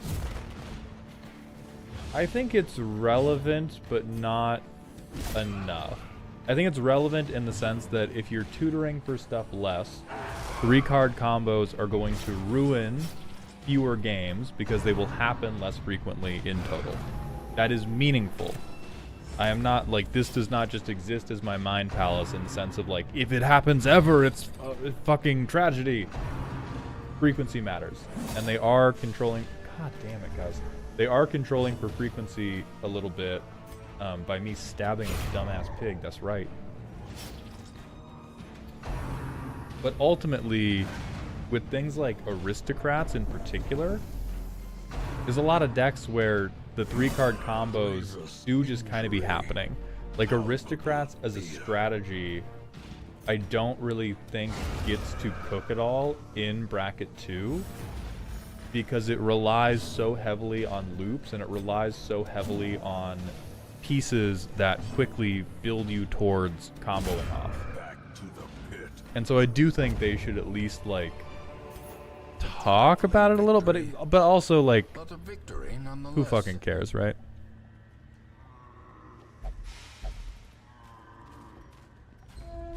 I kind of love the concept of an adventurer whose literal only job in a party is to pick up the loose change on the ground.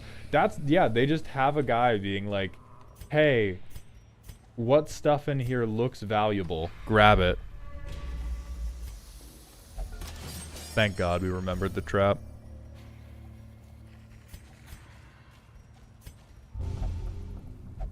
Okay, that's fine. That's...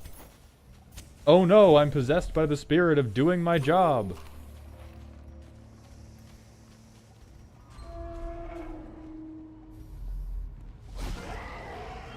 Alexander, you're absolutely correct. Combo, like, a combo deck that doesn't have tutors is not, like, more fair. It's just making the variance high. But in terms of how people are or how many total games are being ruined at bracket 2 by a 3-card combo, the variance being higher, the ends don't justify the means, but it does help the problem by making it less likely. From a purely intellectual deck assessment point of view, yeah, you're just putting a hand grenade in a fucking birthday cake. But from a like, hey, let's reduce the total number of games that this is happening in, restricting tutors does achieve that.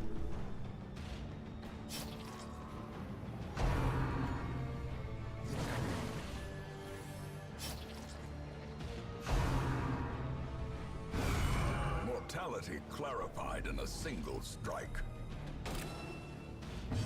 Time Kit, I am actually going to push back on the idea that decent land bases are not too expensive. You can get a decent land base without spending too much physical money, but typically that comes at the cost of your time. It comes at the cost of your like intellectual investment in the game. And in terms of making the game accessible, particularly to new players, like allowing them to get a functional land base without having to jump through the hoops of researching how to get good land base fixing is important. I'm in Europe, so I have a lot of different perception of singles price. That is also very fair. You guys have healthcare and cards that don't cost $2 million. Seize Ooh. this momentum. Push on to the task's Ooh. end. Oh, none of you are abominations. I confused leper and abominations. I feel like this thing right here uses holy water, so I don't want to dump the holy water. As the light gains purchase, We're not done with the fucking spirits mission are yet. lifted, God damn it. and purpose is made clear.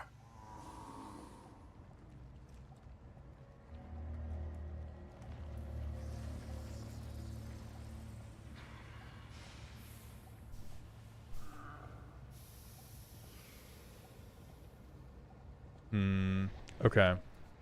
What do I want to get rid of? I like the emerald.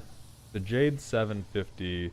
So at minimum, this is a blue. I won't need a shovel. Oh, never mind. That's it. Okay. I won't need a shovel. Oh, this doesn't do anything? Alright, I'm gonna get a buff and leave with it. Stunt on them. Their squeals fade. Their confidence is shaken. 15k is huge. We get people to level 3. Hey, man. Alright, the rest of these are fine. We have to take Sheep Avenger to the doctor. I think everybody else can just keep rocking. Zilla, what disease do you have? Those are fine. Axeman, what do you have? You also have bad humors. Okay, so we will fix you. That's fine. Starry, what do you have? The Red Plague. Yeah, I guess. And then Sheep, you got to get fixed as well. I do think we keep reducing treatment costs. Experimental techniques and tonics can That's overcome great. things Can we a upgrade sharp and a anything else? sword cannot.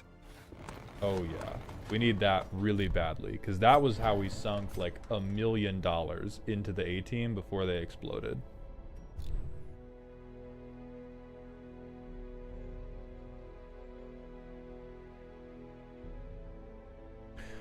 Okay. We don't have any special events going on. We're looking for a leper for D-Man. There he is. Man understands that adversity D-Man, and welcome back existence to the tryout are one and team. the same. So rip the Vizier. No, Helios. We have the Vizierer. Where are they? We have a new Plague Doctor that is the Vizier again, but the Vizier's original character did actually die.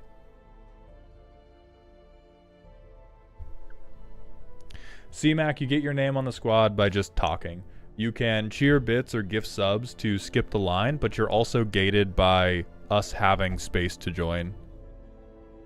Dominus on YouTube asking, I'm a newer player getting back in after nearly a decade. Should I just Google good land bases? Yes, I would Google good land bases. The most important thing to have like a shorthand for, and I'm going to get out of this window because we have custom cards to review as well, is words like pain lands, fetch lands, bond lands, check lands. These are things where, do they cost? Yeah, they're typically very inexpensive. They fix 2 or more colors, and they have a relatively small downside or a relatively small hurdle you need to clear. So there's pain lands, there's filter lands, there's bond lands, there's fast lands, there's slow lands. So you can just check Google for these. Some people will have Moxfield decks that are literally just, this is a stock land base for this color combination. Like you can look up Naya land base, and people will have, here's a 3-color land base that you can use. Yeah, Verges are quite good. Only 124. Are you here? Because ideally we're gonna do your 5 cards first, get back into the dungeon, and then hit the other cards.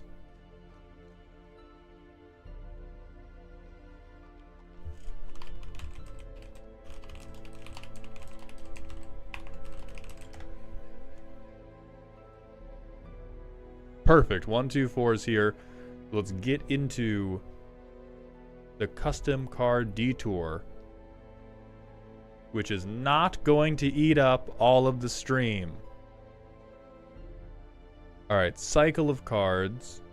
Let me look at the notes on this cycle. General design philosophy is powerful versions of common effects that have the capacity to hurt you at your next upkeep. The blue and white effects were the hardest to balance, still not sure if they work well. So first we have Unbound Pyromancy, 3-mana enchantment. On upkeep, exile your whole fucking hand, draw a card. Once during each turn you may play a land or cast a spell from among cards exiled with this permanent.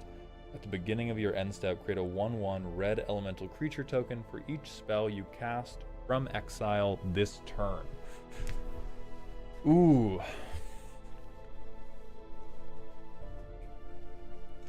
I immediately worry about this because this seems like all of the balance is in how bad of a blowout it is if this gets removed. Like, if this sticks, this is crazy fucking good for a 3-mana spell, and so all of the balance on this is contained within the potential. Compare this to Stolen Strategy.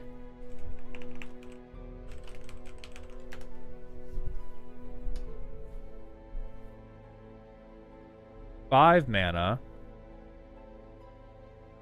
you get 3 extra cards, and you can spend them mana fixed.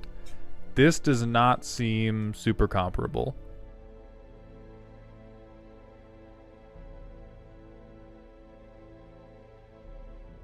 Would this be broken if it exiled with a type of counter on them? I think that would only reach towards broken if you had like an entire set that was about getting those counters back. Right, Suds, and that's what I'm saying is like it's for 1v1 this is god awful. For Commander, this is balanced entirely around like it's so bad for you if they shoot it the moment, like if they shoot it on the first upkeep trigger, you discarded your hand for nothing. If you don't, it's like guaranteed, not guaranteed because you don't get the elemental for land dropping.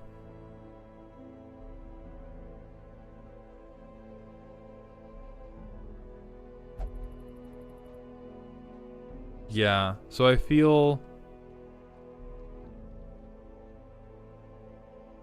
weird about it because it's really good unless somebody feels a little bit spiteful, and it's not good enough for like bracket 4, which is where it's reasonable and normal to shoot stuff as soon as you play it. Prosper goes crazy with every card that says exile on it. He goes especially crazy with this.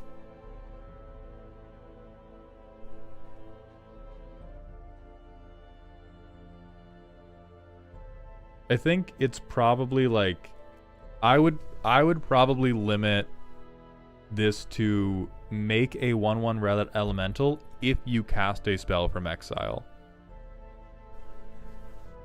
I don't think it's that strong because you can only play one of them per turn, including land drops. I agree with that, but I do also think this is an extra card every turn. It's an extra card every turn, and it is a storm outlet.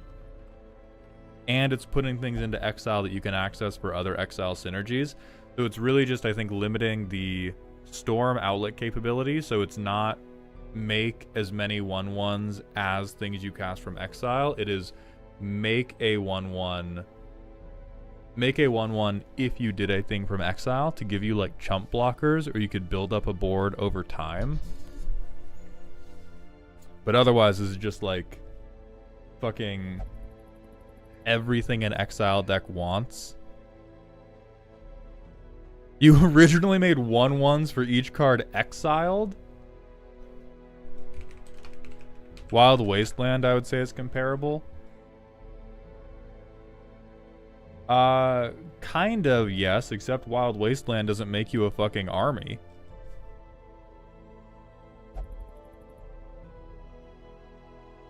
Alright, next in the cycle, we have Unbound Necromancy, 4-mana enchantment. On upkeep, sack 3, then mill 3 cards.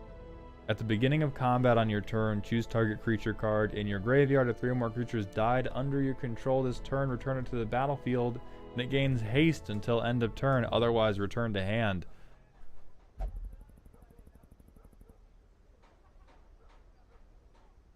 Me when I access the limitless powers of necromancy by putting a grenade under my nutsack,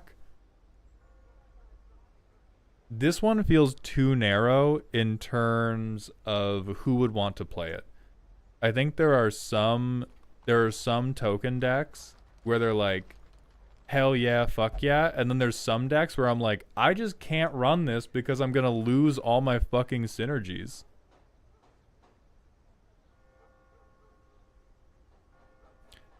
One creature did seem like a benefit. Like, this is just either totally unplayable or the best thing ever. I struggle to think of, like, the only decks that would really want this are like Beladros. Some deck that's super confident that they're going to have more than 3 bullshit creatures on the beginning of every upkeep.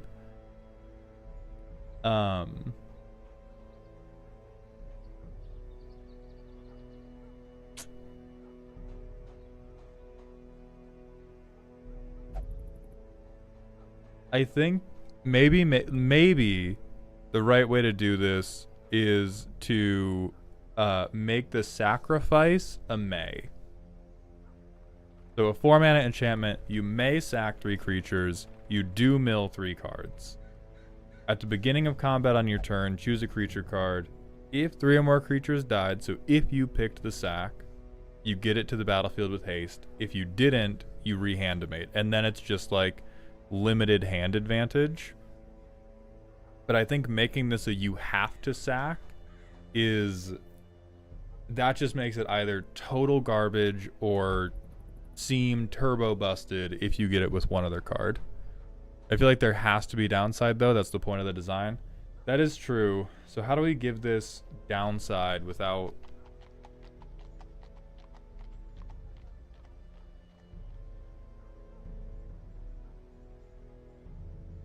make it sack 3 permanents? Then this just says 4 mana, I lose the game. If you turn this into sack 3 permanents, this is just 4 mana, wait 2 turns, I scoop.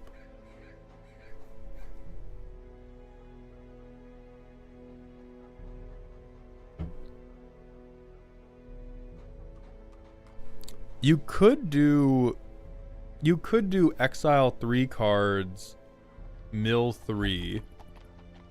Because what that does is inevitably you are running out, but then we have to change the second paragraph totally.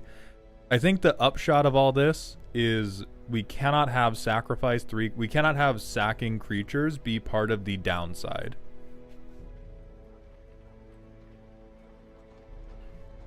But if we do exile cards from yard, then your graveyard is steadily getting less empty and you are running out of the resources for it. So I think that is good and something we could balance. So maybe like life loss and exile mill being the downside. But yeah, sacking 3 creatures is both a ton and half of the time, like, it's either an upside or it's way too big of a downside. Moving on to the green one, we have the Turn Timber Symbiosis art for Unbound Biomancy. 3 mana enchantment. On upkeep, distribute 2 counters among 2 target creatures, then sack a creature with the highest power among creatures you control. At the beginning of end step, discover X, where X is the greatest power among creatures you control that died this turn.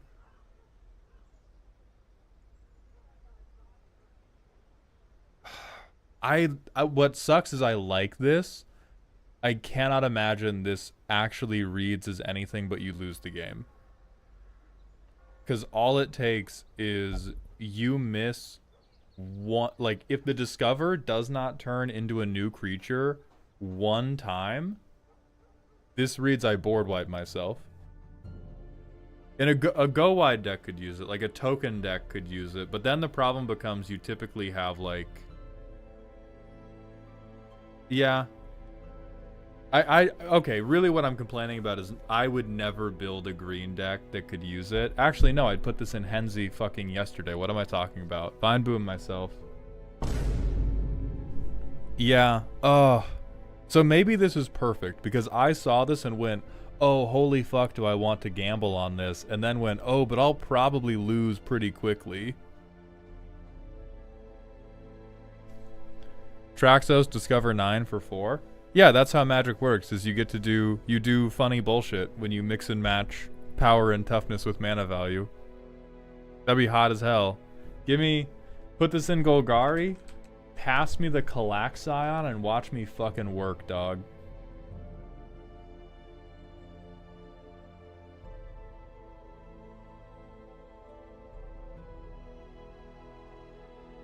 No, Hellcat. We talked previously about we're not doing maze for this.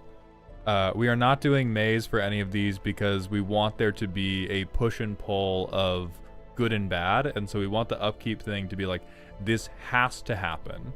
Maybe you can capitalize on it based on the end step thing. Also, Calvernock, I'm refunding your custom card request because the queue for the day is full. But you have gotten those points back, my friend. So do not worry about being robbed, and I've shut the redeem off. So I like that one. Next in the cycle, Unbound Luminancy, 4 mana white. Exile all non-token creatures you control. At the beginning of your end step, return each card exiled with this enchantment to the battlefield under its owner's control. Then make a 1/1 white spirit creature token with flying for each non-token creature that entered under your control this turn. This is almost the same problem as the black one, except this is just like always upside. This is just, what if a good thing happened to you and then a better thing happened to you? So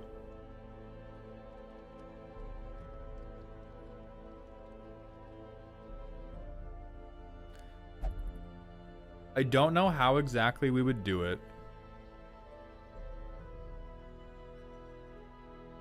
Oh, I'll figure it out, Alec. Don't worry.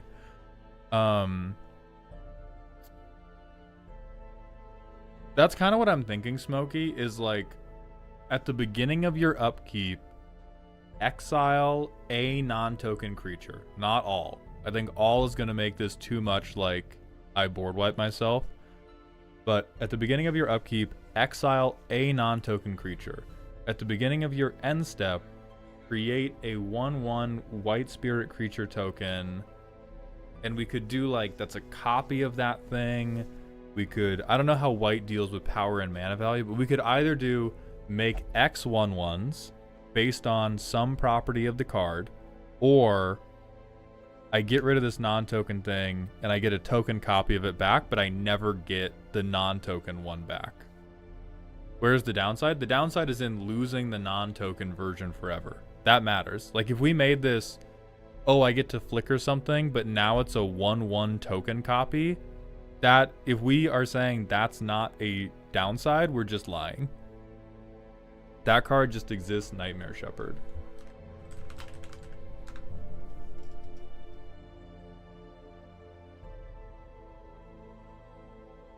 Well, yeah, but that's on death.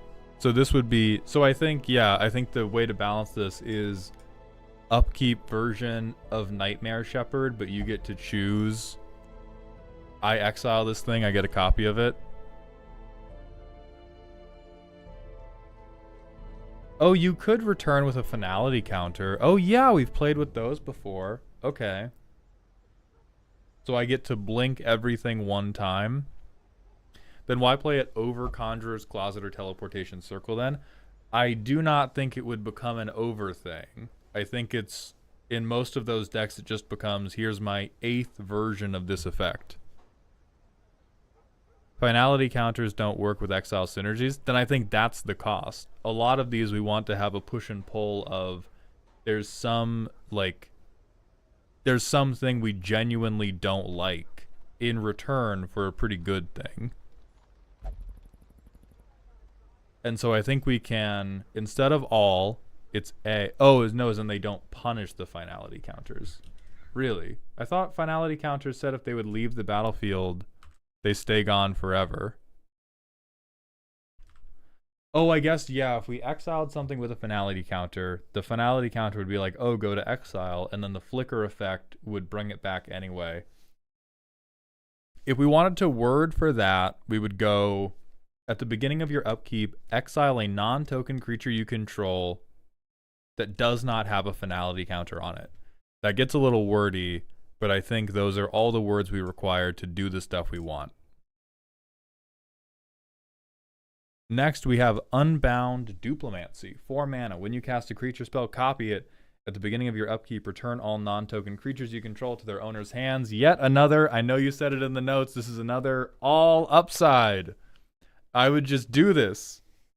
I get to copy my creature spells and I get to recast them the next turn. If you show this to an Azorius Spirits player, they will have a heart attack. Oh, you can't cast spells with the same name as a creature you control.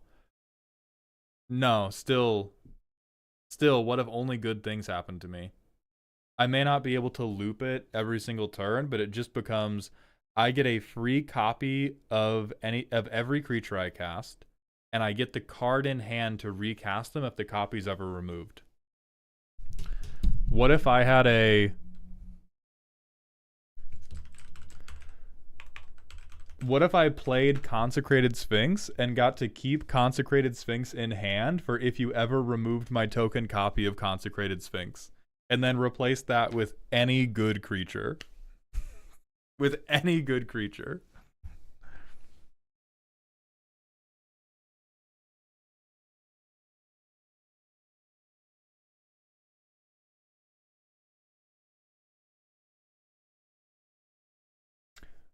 We could do a 0/1 copy. I think then it becomes like I only play the most annoying creatures you've ever seen. We have to worry about the smell there. Ain't nobody give a fuck about Palancron, Jetg. But if it's 0/1 copies, then this just becomes like, okay, the high power players are doing combo food, uh, but there is a actual downside to the creatures that I got. But I think the real thing we're trying to balance, we want the upkeep cost to matter.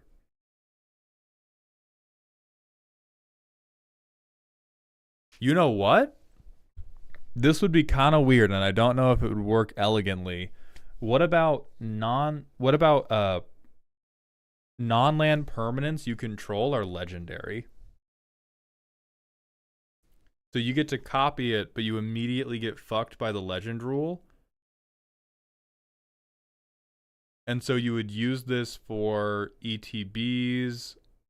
Is then that just like, does that tunnel it too hard? Does that just make it okay, now I'm just part of an Azorius ETB deck and I don't get played by anything else? Right, Agent of Treachery doesn't care.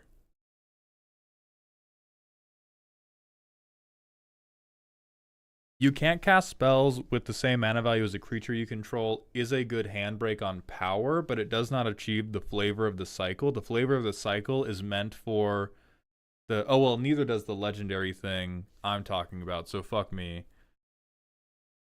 What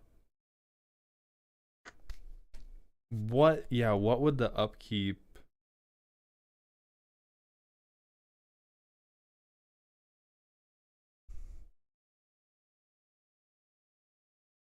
I think it might have to be on your upkeep, an opponent gains control. An opponent chooses a creature you control and gains control of it. So you can't even do bad gifts.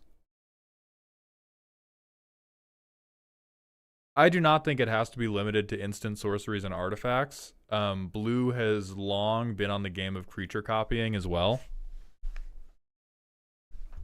But if we wanted the downside, if we wanted the upkeep to be a legitimate downside, it is at my upkeep, an opponent gets to take one of my creatures. They get... Nope, not of which two have the same name, just whatever the fuck they want. They get one of my either non-token, non-land permanent or one of my creatures, and they just fucking keep it. And that is the only type of drawback that I think can make this have that like risky push-pull feeling.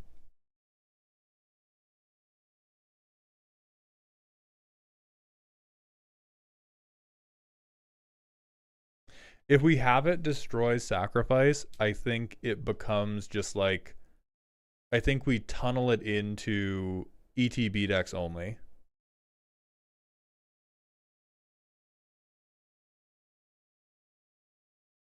And that's how we do it. So that's going to be where we end those cards. We're going to get back into the dungeon. I'm going to hit a 1-minute ad break to give us time to get through this dungeon. And then we will look at the other custom cards after we conquer another dungeon run. Okay, Glass Geo can keep going. Dirty can keep going. This is long, which I think would be good for us. I can send Smokey in as a healer. I don't have... Well, I have demon. We can double leper it. Hell yeah. Hell yeah. Double leper and we get a sun cloak. Let's give you some fuck-ass item. Hell yeah. Super high damage. Who's even heard of accuracy? Nathiator, thank you for 10 gifted subs. I appreciate your continued contributions to Dog Heaven, my friend.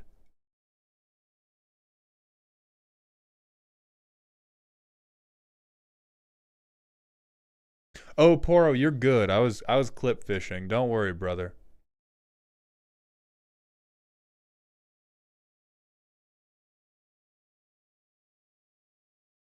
I think Sunring is good. Yeah, we just no accuracy stone. You gotta. I need you to land these fucking hits, dog. Sure. Vestal time, healing time. I do want you to have divine comfort. We're not gonna have stealth in this fucking level 1 mission. All right, yeah, we'll just go runes. I'm gonna get 24 food. We have a shitload of money. So money's not an object right now.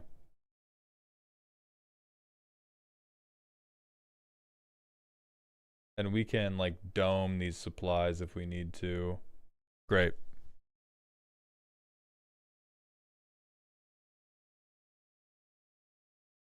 Oh yeah, Xylo. I noticed that in the previous dungeon and I just didn't fix it. Cause I'm a little Dickens.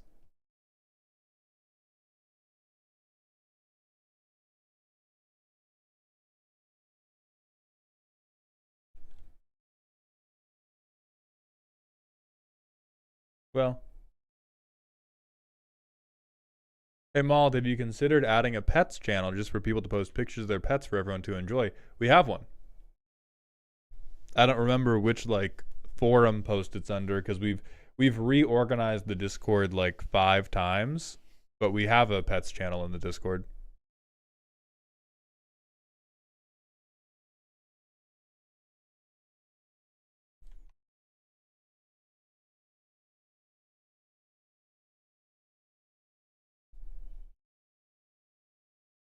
Super fake, thank you for the Twitch follow. Welcome to the doghouse, my friend. God, that is forever. I think in long we get to skip like 3 rooms or something, so I'll probably skip. Yeah, at least this one. I'm gonna have to. God damn it. I'm gonna have to go into one of the weird. Why does the mic keep going off? I don't know what I'm doing, but one of my hotkeys is misapplied and is turning my headphones off whenever I do some other normal action.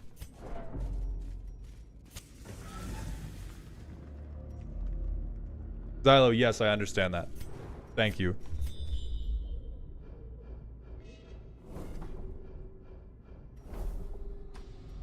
Alright, at least we are ducking fights.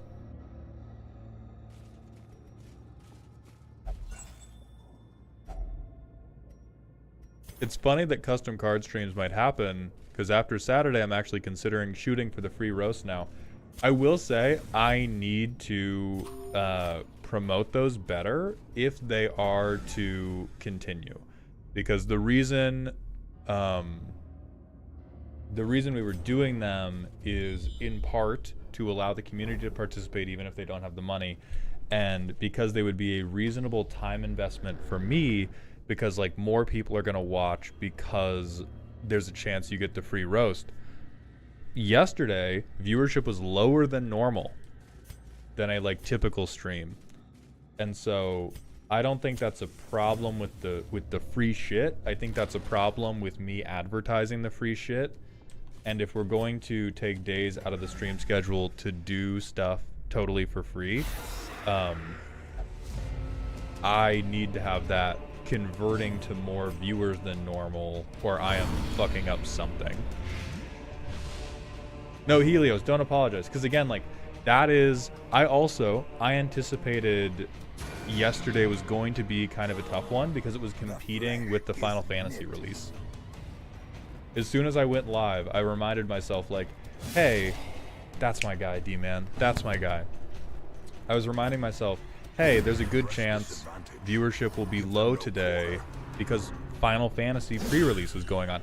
I almost missed my own stream because I signed up for a pre-release because I was so excited and realized the day before, oh wait, I'm streaming, I should cancel.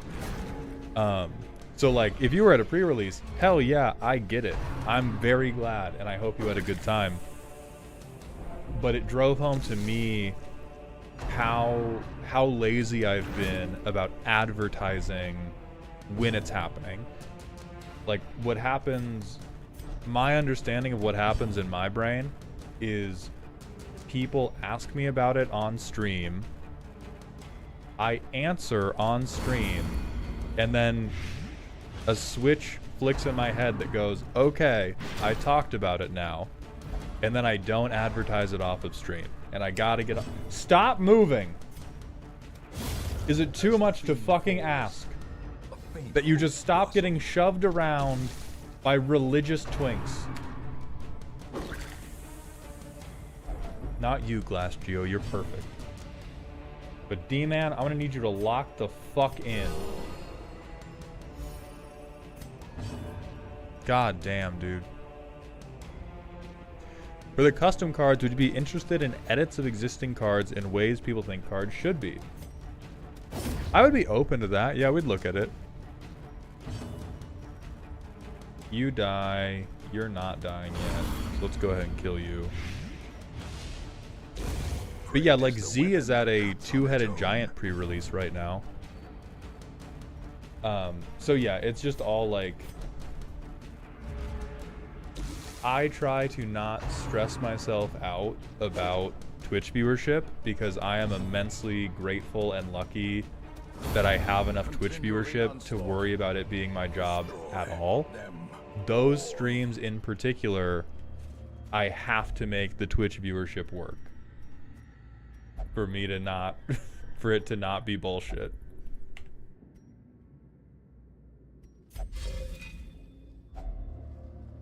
Super fake. Well, you're in luck because we're talking about that right now. We have a free deck roasting stream every month. Conversely, you can get a commission for it on Ko-Fi. Conversely, and this is a joke, but some people are crazy, you can pay me $500 and I will stop whatever I am doing during a stream to check out your deck. But those are your three methods. So if you're in the stream right now and you're gaining channel points, you can use those to buy a raffle ticket to potentially get a free roast the first weekend of July.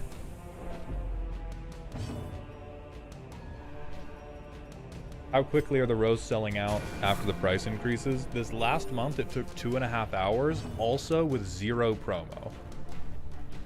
So you had 2.5 hours, but I did not post on Discord that I don't think I did. So I did not ping people that they were on sale. I did not post on Instagram, YouTube, TikTok. I made no posts about it. It was just if you had been in the streams and you knew that's when it was happening, you grabbed it in the first 2.5 hours. Kill that man. Thank you. Formation is broken. See, when you ignore them, they listen. That's the secret of Darkest Dungeon. You have to be petulant towards your adventurers. Okay, Glass, clutch it up. The walls close in. Don't be paranoid, Glass. I am out to get you. Alright? I can't wait to explain to the tax man why I'm claiming a $69 deck roast as a gift. That's the long game, baby.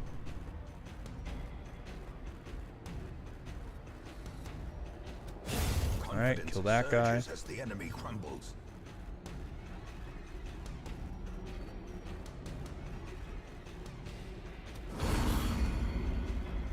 Xylo, 100%. And honestly, it's really that stuff has gone well that I've been able to get lazy. And I'm attempting to... Not attempting. I am rebuilding my discipline around it. But I was very good about it when I was like, oh, holy fuck, how do I make this my job? And now that this has become my job and things are relatively stable, I am not super concerned with, like, becoming all that rich. Like, I don't care about having a ton of money. I don't care about being, like, hyper famous. And so I've definitely begun slacking off in too many places because I'm like, I'm just going to talk my shit and have a good time, which I'm still going to continue doing, but I do want to refocus up in a couple places. Oh, hell yeah, Dirty doesn't have the yips anymore. Good for them.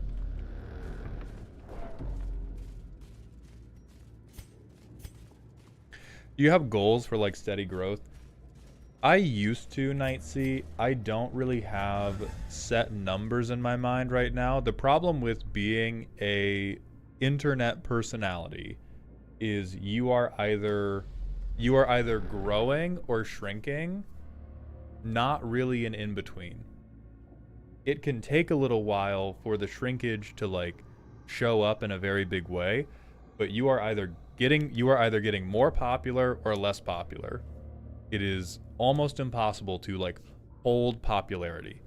So now that I am, like, big enough to be quite proud and happy and fulfilled, I don't have a lot of, like, hardcore, oh, I have to hit this, or, like, it's bad.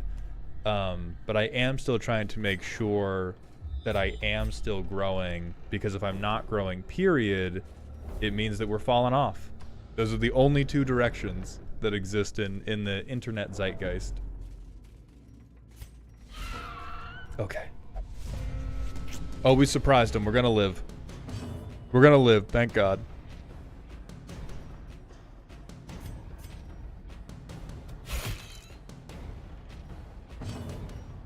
My shrinkage usually hits pretty suddenly. I'll pray for you, Tiggerific. Oh, thank God. Dirty came to work today. Did D-Man? Fuck yeah. Fuck yeah. I love lepers, baby. Success so clearly in view. Or is it merely a trick Oh, wait. of the light? No. Geo has to do it. Wealth beyond measure. Awarded to the brave and the foolhardy alike.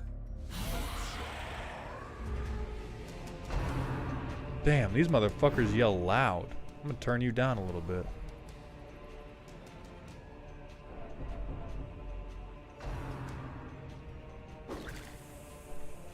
Okay, don't spill your drink on me. That's just rude.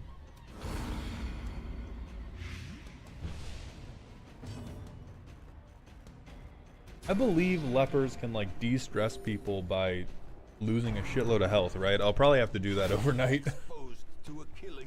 Hey D-Man, can you cut your arm off so Geo chills out? Very solid. Very solid.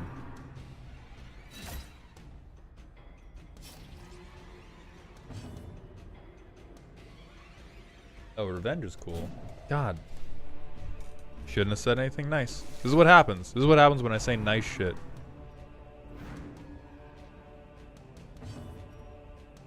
You're not dead yet, so we'll go ahead and poison you up. Revenge is always my turn 1 on a leper. That's, you know what, that is probably correct, just because it gives a flat damage boost, and who cares if they get hurt.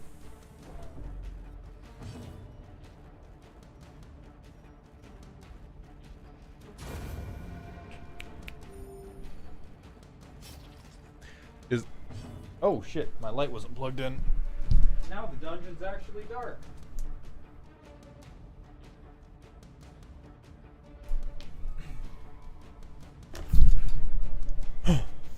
Is the custom card review points reward still a thing we're doing, just not on DD streams, or did it get removed permanently? I see it's not an option right now. It is still an option, but we are capping it at 10 per day, because we were spending too much time on the variety days doing just custom card reviews, and they had sold out for the day like an hour into the stream. So what's going to happen is if I get like 3 more streams where we cap the custom card redeems, then what's going to happen is we will just schedule a custom card stream where that's all we do. But right now we just want some time. We just want to have enough time to be able to play the variety game. A death Oh, Elikman's working on an entire fucking set. And I want to let bro cook, but also, I gotta be cutting these dudes in half. Oh, fuck. I mean, fuck a debuff charm, dude. Give me that antique. Be camping. Gathered close in tenuous firelight and uneasy companionship.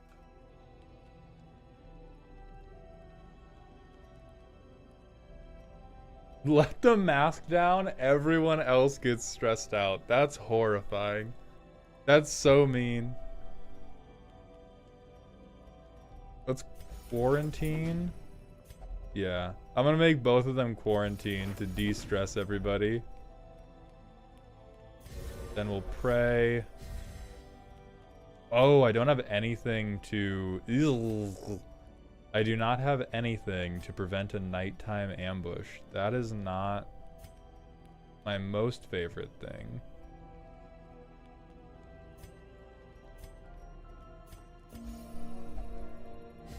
Okay, great. That's fair. I legit had 19 lined up I would have dropped onto you if you didn't implement this new rule. Perfect. Yeah, like we will... At this point, we will almost certainly just have a custom card stream, and then we won't have to do caps. We will probably still have like per person limits that you can break with financial contributions.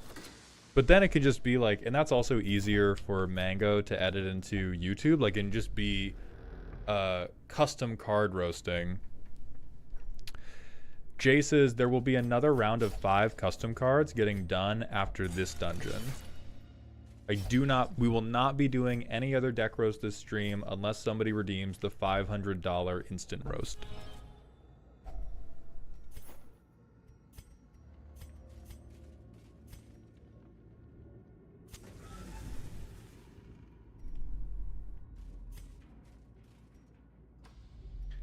Honestly, I'm a little inspired by Elikman making a whole ass Age of Sigmar set because I had a bunch of TF2 themed cards in my head. Do them. We'll talk about them on stream. I'll turn them into ad revenue. We all win.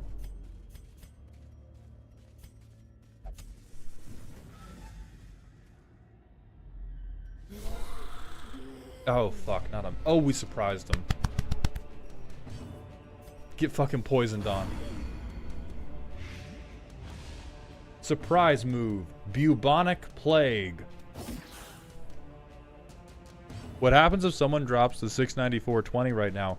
Vactrung, we cannot do the co-roast because Z is out at a two-headed giant Final Fantasy event with their friend Nile Joan Rivers.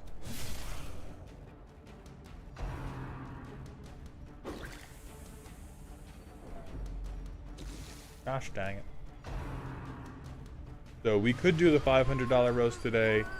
We could not do the basically $700 surprise attack. 9th plague of Egypt.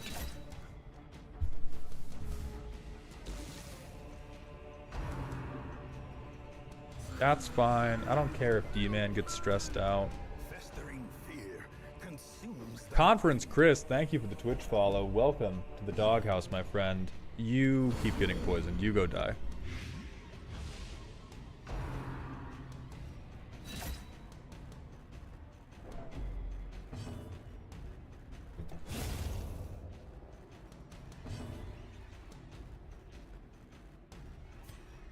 Honestly, I can heal you later. I need this mother... God damn it. We're going to be off by 1 point. Alright, solid.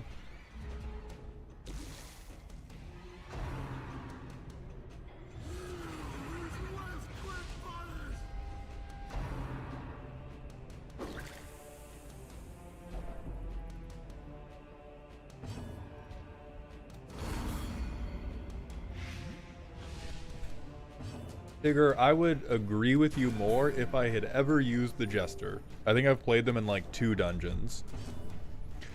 I'm now just picturing Mauled yelling 9th Plague of Egypt while playing a Golgari deck and it's getting chuckle out of me. I could probably make a skit about that. I haven't been filming enough skits recently either. And it is genuinely disheartening to realize how successful skits will be if the writing is not very clever and you just have one wacky punchline. That's all it takes. If you get one quotable punchline, or you have two people arguing that everybody in the comments will agree with one of them, it cooks. It cooks every time.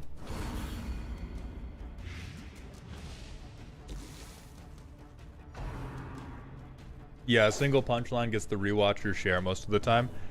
I started to recognize that with like the commander card roasts, where all of the ones that were like guaranteed this is gonna do well were the ones where there was some line in the video where I was like, yeah, the can they get it did that, and then also the if there was ever a line in the video where I went, somebody's gonna comment quotation mark quote end quotation mark emoji, we're making money off of that one. Option 3, make a ruling error in the skit so everyone's trying to correct you. Yes, with the fucking commandeer skit I made recently, I fact-checked what Reclamation Sage did to make sure that it was actually a May, and I did not fact-check what commandeer did, and I got fucked for it, but it made the skit more popular. God damn it.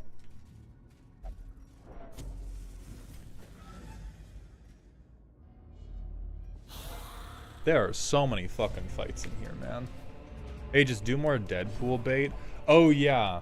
Just, oh, God, bait more people into rules arguments.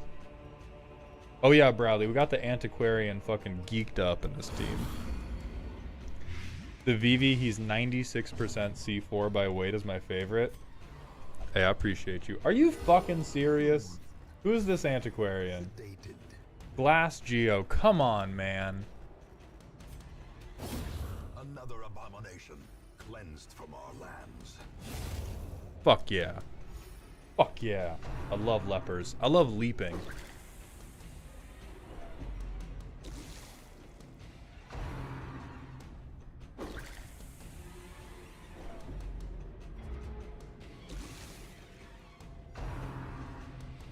Nah, I watched the Attack on Cardboard video on Deadpool. I can't get got on the rules anymore.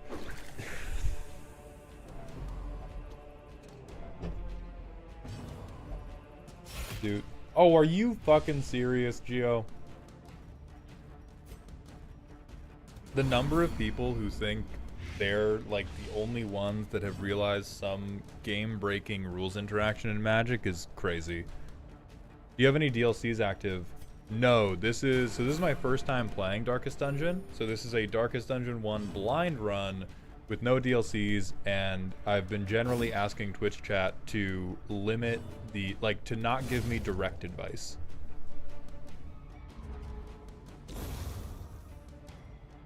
That guy, oh, of course he got his one turn. Solid lightning bolt.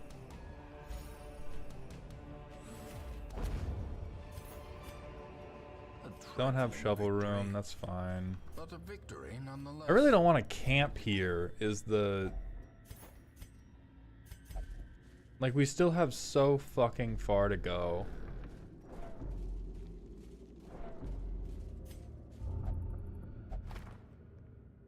Type shit, I hate books.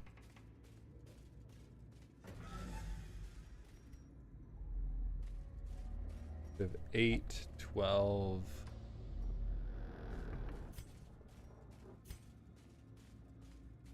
12, 17, 19. Oh, God. I just finished a commander game where a table thought my Arna deck couldn't be bracket 2 because it had the Sword of Blank and Blank cycle in it. Exact quote, you're able to attack for unblockable 14 commander damage on turn 6. That's not bracket 2. People make me so sad, dude. Voltron is like... There are some situations where it's not bracket 2, But the things that are like, I have so many tutors that I can guarantee I'm always swinging for that much on bracket 6, and on turn 6, and I'm holding up interaction. You can swing for an amount that puts me in danger if I don't do anything to you 6 turns into the game is so ferociously normal.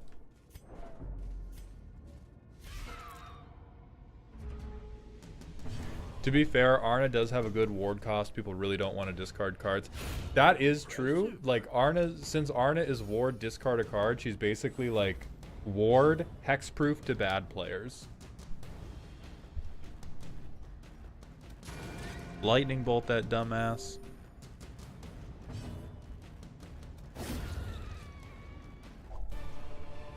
Aristarchus is asking, as someone who is sort of new to Magic, I find it hard to understand what power a deck is, because some people say X is awful and others is fine with it. It's really anything. If we have a person, Tony, anything Tony's deck loses to is broken. Anything Tony's deck beats is fair. That is 99% of power level conversations that go on at a Magic the Gathering table, because the game is one big match of rock, paper, scissors. Some archetypes just have advantages over other archetypes, and a lot of archetypes seem a lot more powerful than they actually are if you just don't run any interaction or like play any creatures. Which sounds impossibly bad, but there are genuinely some people who walk around in bracket 2 being like, oh yeah, my game plan is to not play blockers and also not have interaction, but I'm doing something funny, so don't bully me. And then they get mad when you punch them about it. And it's ridiculous.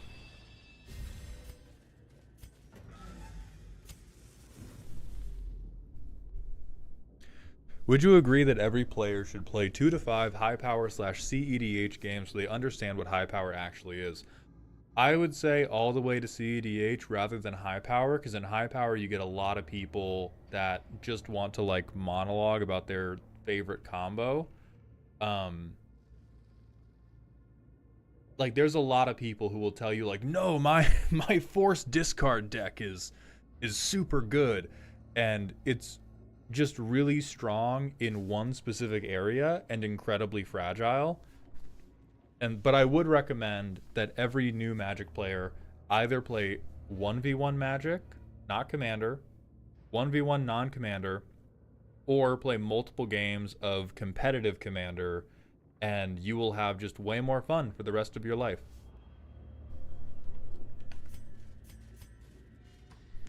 Like, you have to set your perspectives on what is actually powerful. Like, what is actually, oh, this is a strong thing, and it is difficult to stop, and it happens quickly. If your entire understanding of how good a deck can be is only like, well, good decks win on turn 10 and bad decks win on turn 20, you're never going to have a good time.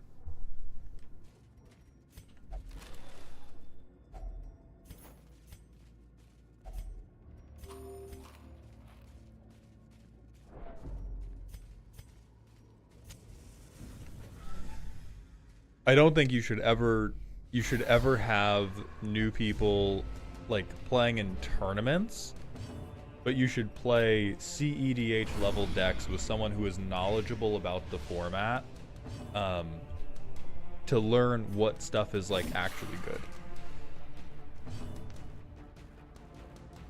Taking any suggestions for adventurers, I can be vague if you'd prefer to the Y. So Bradley, what we're doing in Twitch chat is I am just naming adventurers after chatters, but I am not taking notes about what would be good.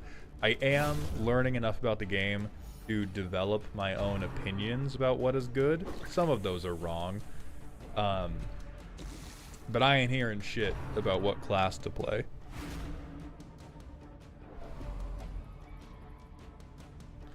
I only hate one thing, and it's Atraxa poison decks. Proliferate poison is so boring. It's totally fine to hate stuff because you find it boring. There is a distinct difference between, oh god, this Atraxa poison deck is going to have such an incredibly boring play pattern. That's why I don't like elves. But there's a difference between, this thing sucks, and holy shit, this thing is so good, mom come pick me up. Can you name someone after me and then instantly let them die so I can finally feel something? C-Mac, here's a little virtual hug coming your way, buddy.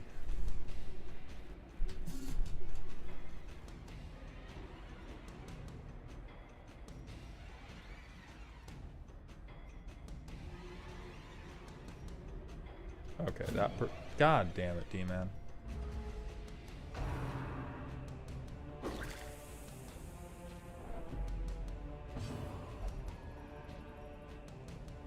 I love this game. I'm so bad at it. Mig, I'm with you. I'm with you, dog. I also do think, like, almost every archetype can get old. Oh, god damn it. Islor, I think you're still alive. I'm not 100% on that, but I think you're alive. Be wary. I think we keep this. Ugh. I think we leave everything else behind. I think now we probably pop our other camp. Oh yeah, we got no more fights. We camping, baby. We're gonna keep enough. Are you fucking serious? Rats in a maze.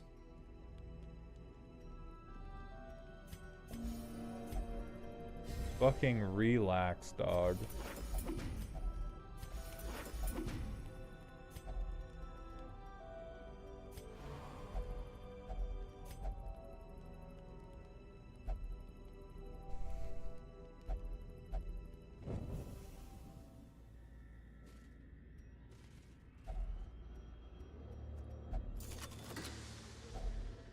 Jesus Christ, there's no money. A broke bitch was buried there.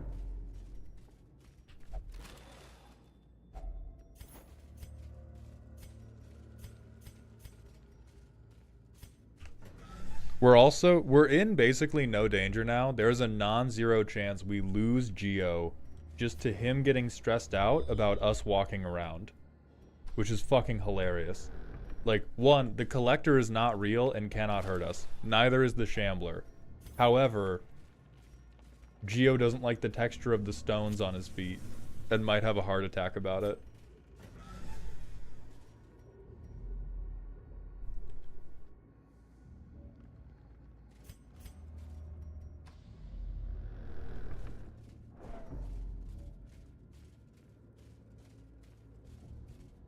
Hey boss, I have a secret. What's that secret, Smokey?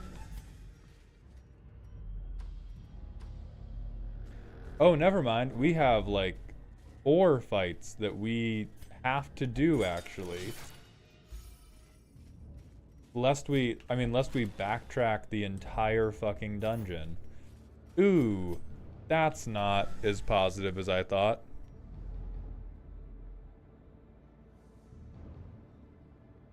Weird that Smokey... Hold on. It's weird that Smokey never told us their secret before they got...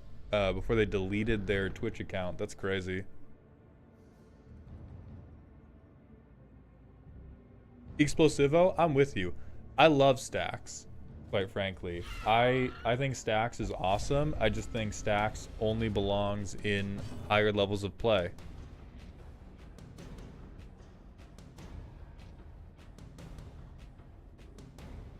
Weird how Smokey and the Collector both don't exist. Crazy.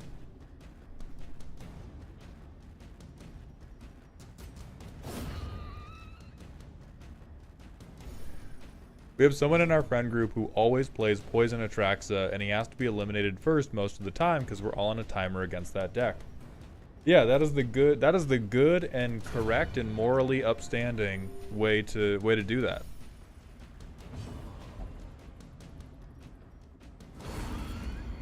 Okay, at least Geo did something. Would you rather have the narrator from this game or Morgan Freeman narrate your life? Honestly, right now, probably Morgan Freeman, because you guys get the headphone sounds. I don't. I've heard none of this game. I'm streaming this right now to complete silence. It's just me and my thoughts over here. Yeah, same goes for the deck roasting streams. Every time I'm live on Twitch, there is no audio playing on my end. Like the music, that's all for you guys. The sound effects, that's all for you guys. You want to know why? I don't like how I look with headphones on. With this hairline, having the headphones on always makes the hair weird.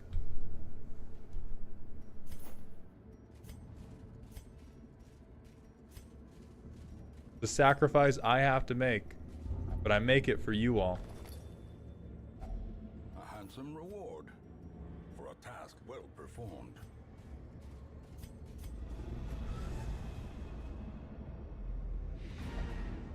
Oh, shit, yeah, we're done. Yeah, get me out of here.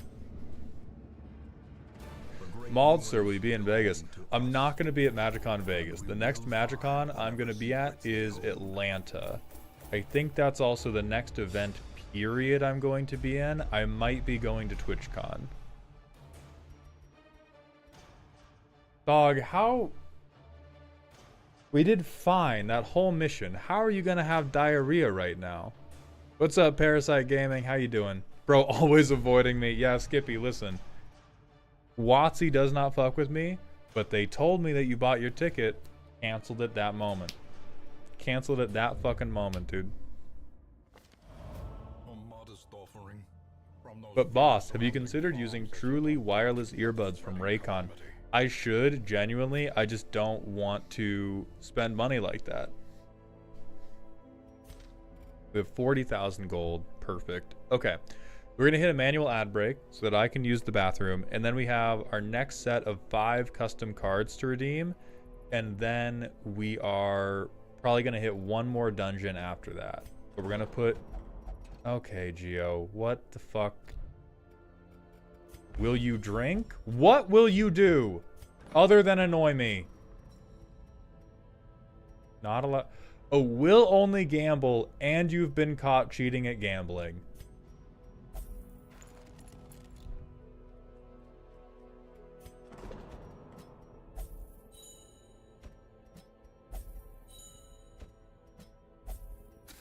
Alright, so we're gonna spend $1 million de-stressing the boys, I guess.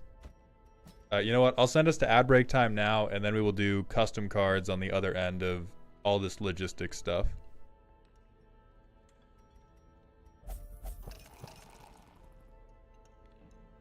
Alright, who else is still, like... Who's still bad? I think Axeman deserves a drink.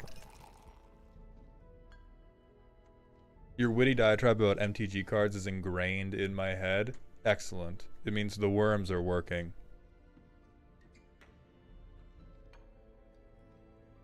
I was just thinking, what if someone gets 2 conflicting debuffs? Yeah, fuck that guy.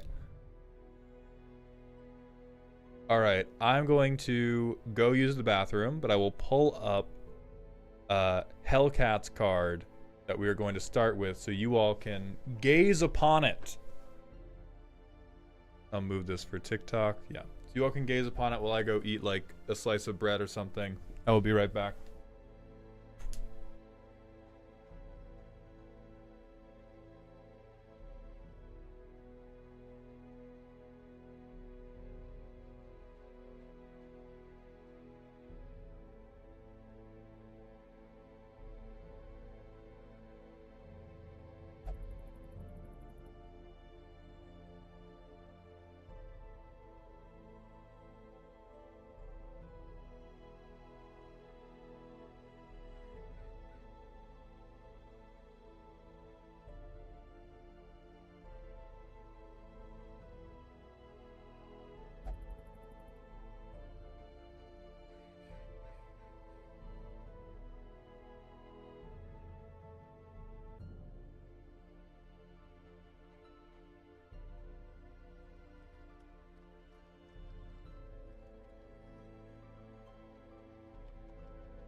Okay, boys and girls and theys and thems. I see busted in half. Excellent. Alright, this is Hellcat's card. The last thing Hellcat sent in was a tank that was more fucked up than actual tanks. Alright, so 5 mana, 6/6, Chromatic Dragon. Flying Vigilance. Tap, choose a color. Until your next turn, you may cast spells of only the chosen color from your hand without paying their mana costs. If their mana value is less than or equal to your devotion of that color. Okay. I think devotion makes that quite a lot harder to fuck up. Now, 5 mana 6/6 with keywords and an ability that is a little bit fucking evil, I think is a little bit much. But I'm less bowled over by the ability than I thought I was going to be. It does... in most cases, this just reads, once my devotion to blue is 5 or more, I take infinite turns.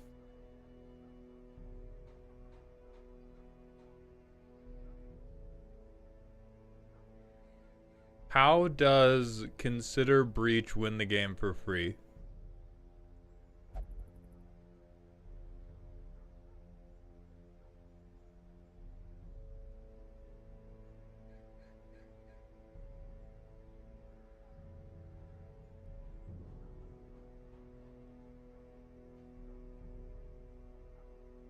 Right. How does that... I'm asking you, how does that win the game for free? Okay, there we go. So yeah, I think it's cute, but this just becomes like, my deck is all, not Time Walk, but like, what are the extra turn spells we don't have banned?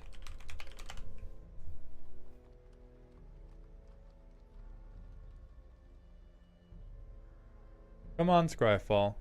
Help me dunk.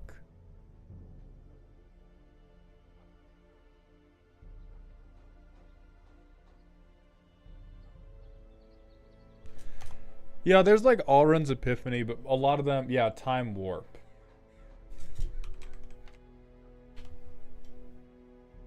Time Warp, and we just go, okay, my devotion to blue is 5 or more, great. My entire deck is Time Warp and Archaeomancers, and I take infinite turns and beat you to death with a dragon, which is like Wizards prints worse things than that every day.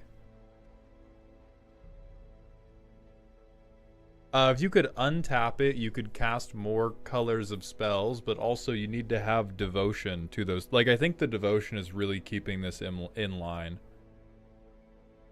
What's stopping Miram and Sakashima from blowing this out of the water?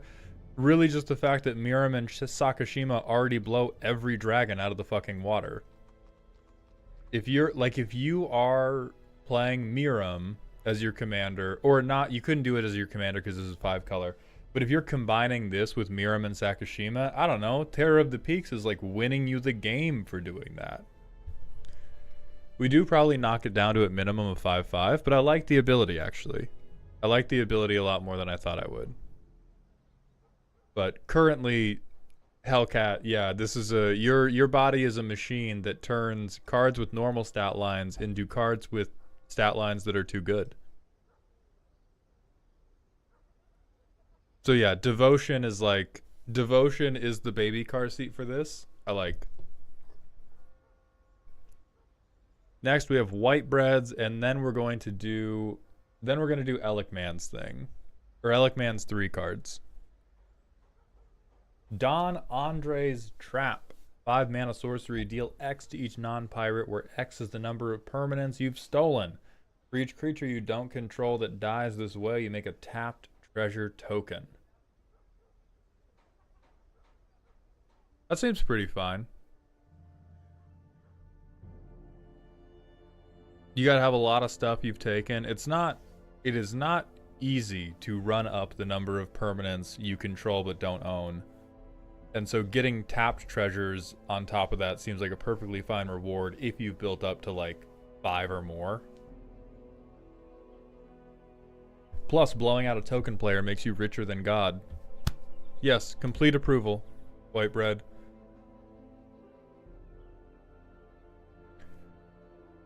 Alright, next let me read the design notes from Elikman.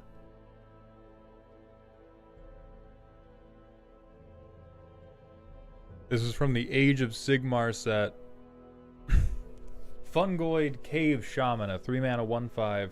The Great Green Spite. Whenever this enters, destroy target artifact or enchantment with mana value equal to or less than the number of creatures you control.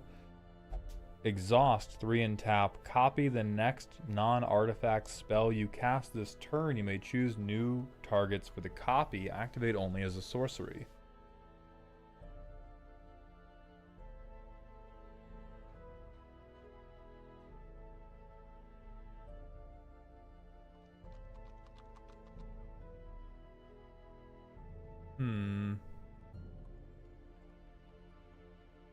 I think that's probably fine. It's weird and uncommon, but we get a Rec Sage effect that you have to earn, and we get a limited copy effect. I'm cool with that.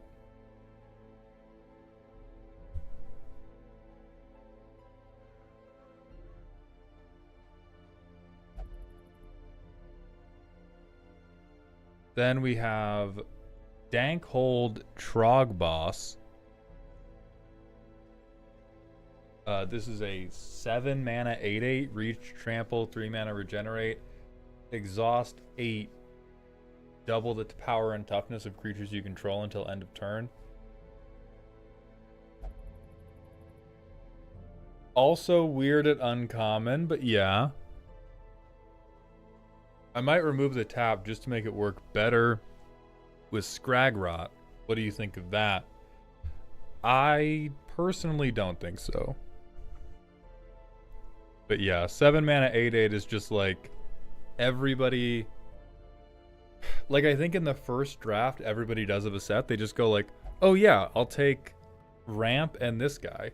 So if the set doesn't have ramp in it, then yeah, whatever. Otherwise, it's just like immediately everybody takes this thing. An 8/8 that doesn't die? Holy fuck. And next we have Machinations of the Loon King. 4 mana, instant. This one's a rare. Return 2 creatures to their owner's hands. For each creature you did not return, create a token copy of creature you control with mana value 5 or less with haste. Sack them at the beginning of your next end step.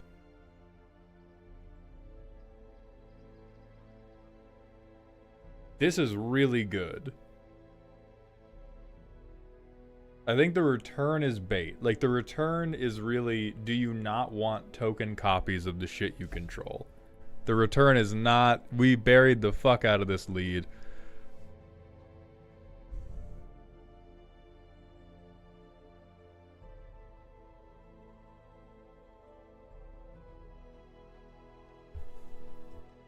Yeah, Alec, notably we did not say could not exist. We said this is a rare. Okay, but Machinations of the Loon King. Yeah, instant speed on it is...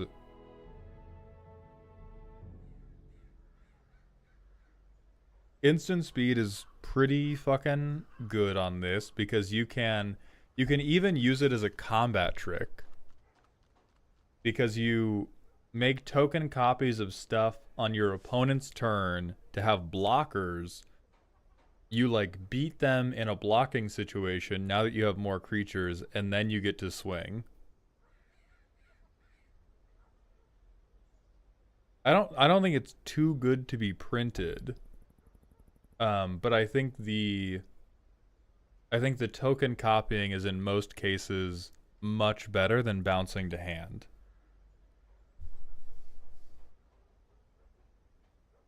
Yeah, if we do... Okay, so for instant speed... I think we... sack at the next end step as well.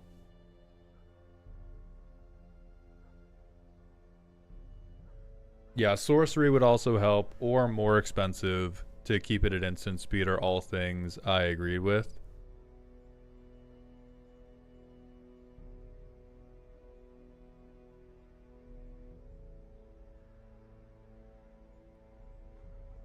Because, yeah, I'm trying to... Yeah, Parasite, we try to be wording agnostic. It's creating a token copy. It's creating 1 to 2 token copies.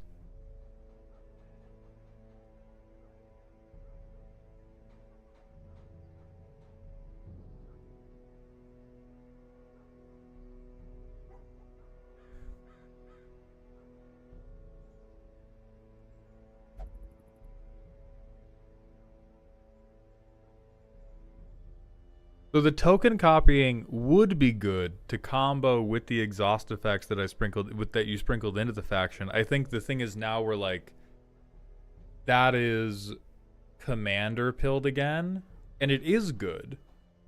Too good for a limited environment. To be like, on your turn, I'm going to nullify your damage by getting these extra creatures, and then I can reuse exhaust things. Yeah, I think this needs to be more expensive if you want to keep it instant, or locked to sorcery speed.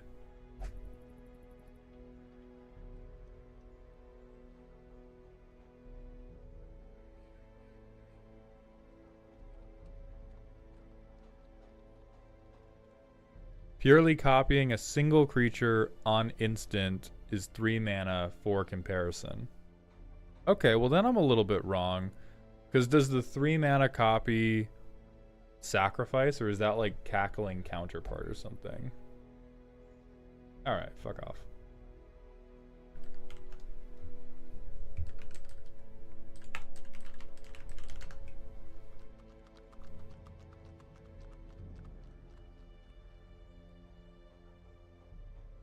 Okay, you know what? Hold on. Let me reassess. So this is... We get 2, but we sack them. Although this one does not give you the potential to bounce as well. It is CMC locked, which also matters.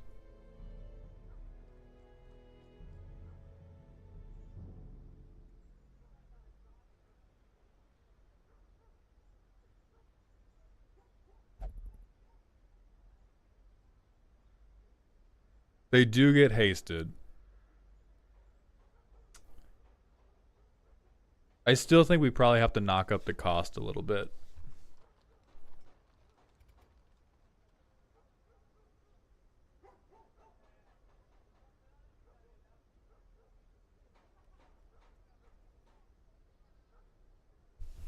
Yeah. Yeah, go up in cost by probably 1.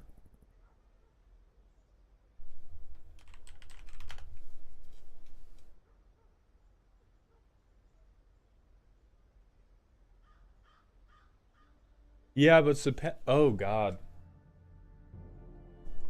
But supplant form is tying...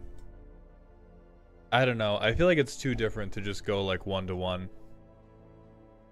Vortex on TikTok is asking opinions on people using infinite combos in their decks. I generally don't like it. I think it's a totally acceptable power level of play, but I always find it boring. And so I just never...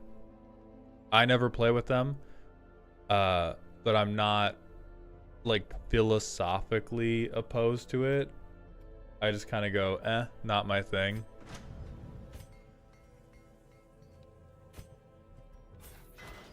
Who can we upgrade? Zilla needs upgrades. Now that we have some, like, spending money, you know? We got walking around money. Oh, there's an event. Oh, shit. No provision costs. I like that.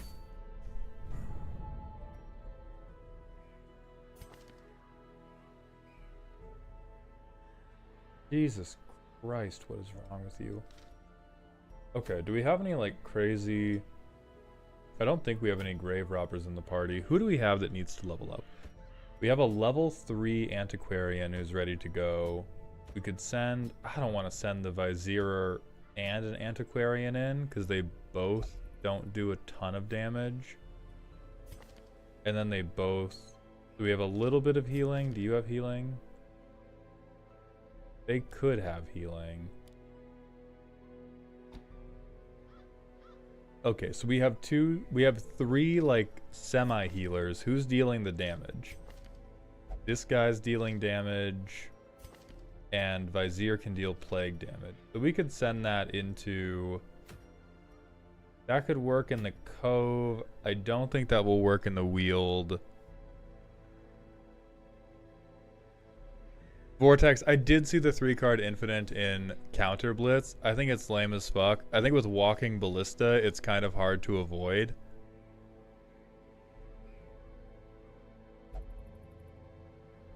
Then we have a random Smasher Pass from Claire the Egg. Thank you, Claire. Let's see what we got. Hard Pass. Hard Pass.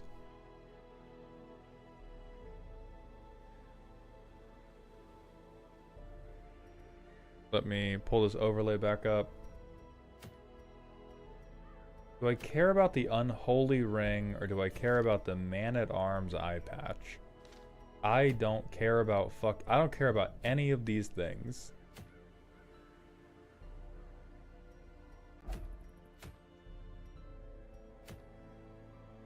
I'm gonna go do the runes. Yeah.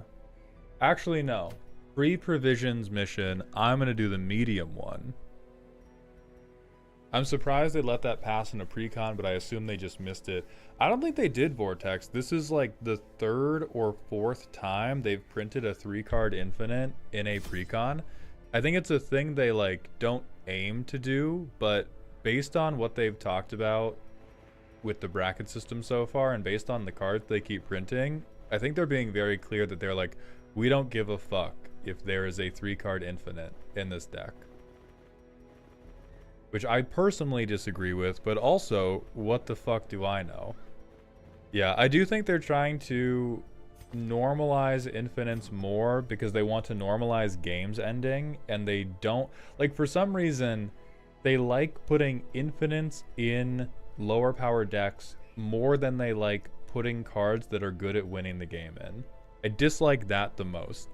Like, I would rather just see more things that were better at ending the game than I would see an infinite come with a steel chair out of nowhere to finish things off. But also, what the fuck do I know? Yeah, more finishers, less combos. Like, Precon Infinites just fucking... I don't know, it just always sucks. A Virtue Chance, who cares about that? I'll give you snake oil. Just calm down, okay? How about you just calm down a little bit? And then we have, like, every provision they got, give it to me. Give it to me.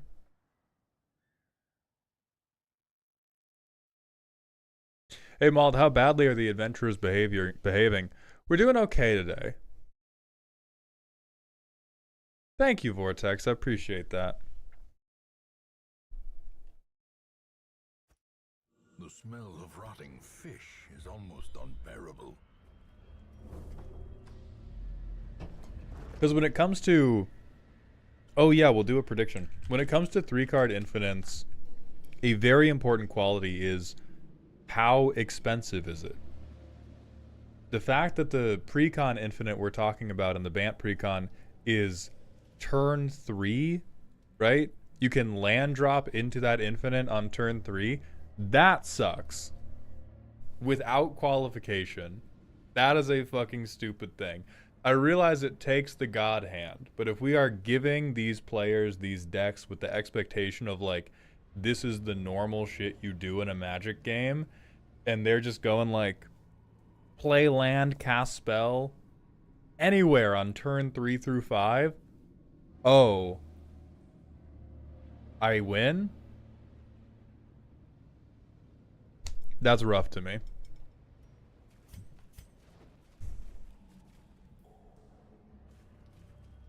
Vortex, I do believe I've done a roast video for Marilyn of the Morn song.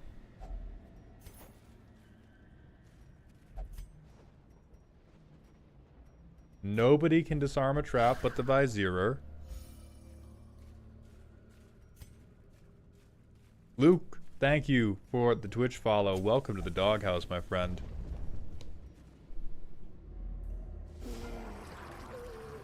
Oh, fuck the... Not the pink claw.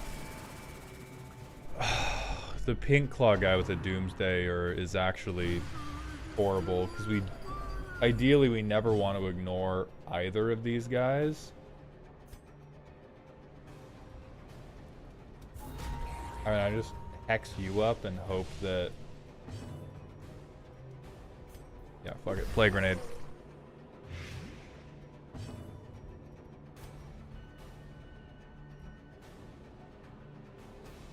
I think... No, I want dodge, because that pinch is so fucking bad for me. Yeah, I'm gonna dodge him up. Zilla, I think I can answer the reason for this annoying direction that WotC is taking Magic. A lot of players really want to end the game altogether, not one player at a time, because most people think one player at a time is bad and unfun. So they complain to WotC about it. WotC want money. So WotC will of course print win cons in Magic that win the game altogether, rather than one player at a time. I think that is both true and not... I do not believe that naturally follows to printing turn 3 infinite wins. I do think it follows as to why they are printing 3-con, like why they're not taking a stance against 3-card infinite loops. Because they just go like, oh well, game end is good. But I still think it's like a silly miss to let it happen that early in a pre-con.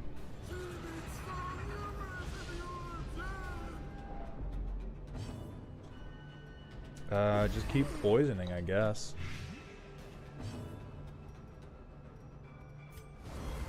We must have dodged the arterial pinch, so I'm gonna say that that was the right decision.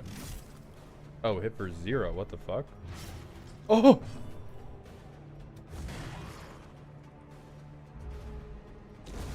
The slow death, unforeseen, unforgiving.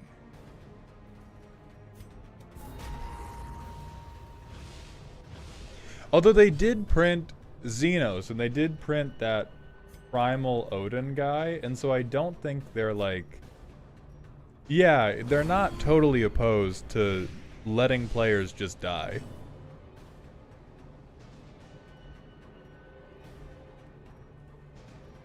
Can I stun people at all? And I can knock this guy back, maybe? Let's see if that does anything. Nope. Guess I go fuck myself. Is the 3-card infinite reliable? Those precons were cooking long before we got the bracket system. I mean, no 3-card infinite in a precon is reliable because precons are not running tutors. So no, it's not reliable.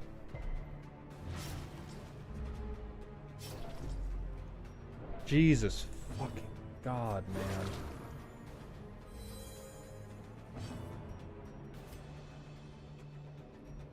We do a lot. Oh, it's Eldritch. Okay. Stab the fuck out of you.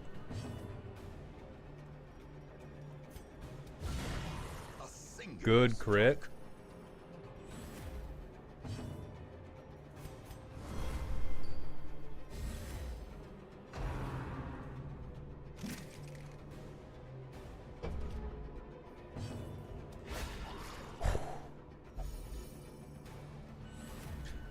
Mike, this is the first one actually. We're playing Darkest Dungeon 1 without any DLC or so it's a blind run as well.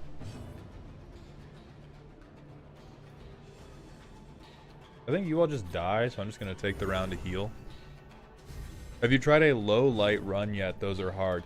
No, but I am beginning to get together enough of the trinkets to like to think about it. Right, you know? I'm feeling a little risky. I've gotten some moon items. So I do kind of want to try. I'm gonna wait to loot. I'm waiting to loot until I've used all of my supplies. I do kind of want to try a low light team, but I think that would be like, I think that would be probably Hellions and Jesters. Those are the two where I've seen items that specifically want low light. I don't understand the call for shorter games. I believe long games are usually just as, if not more, engaging, but people never seem to agree, and I don't understand that disconnect. It's because when people talk about it, I do not think they're actually talking about length. I think they're talking about dramatic tension. Because if you ask people how long is too long, you're going to get a lot of different answers outside of, hey, is a like 3-hour game too long? At which point most people will say, of course, yes. Like, yeah, long dynamic games are fun. Long stagnant games are no fun. And short high power games usually involved something dynamic. And so when people are speaking in generalities, they will often talk about like, short game's good, because if you had a short game where everybody was on the same page about the power level, it probably means you had a very dynamic game where somebody got through and won. Versus I've had what I call pre-con jail games, which are 2 or more hours, and it's just filled with nobody can put together a win. Those are awful. Those are the worst games I have played in all of Magic. So I understand why people are like, I would much rather end a little bit sooner than go a little bit too long. And I generally think too short is better than too long. Unless it is too short, because somebody like got the power level wrong and fucking comboed off turn 3.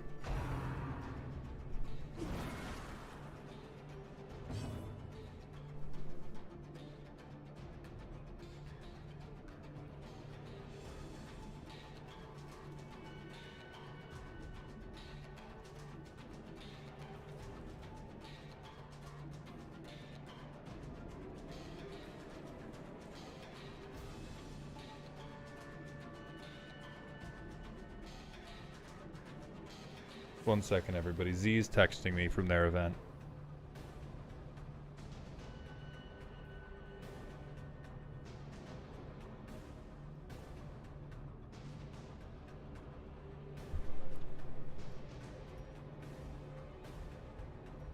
Okay, get poisoned off. The ground quakes. But I like to play the game, and ending the game means I'm no longer playing. No, Yukon, it means you're playing the next game.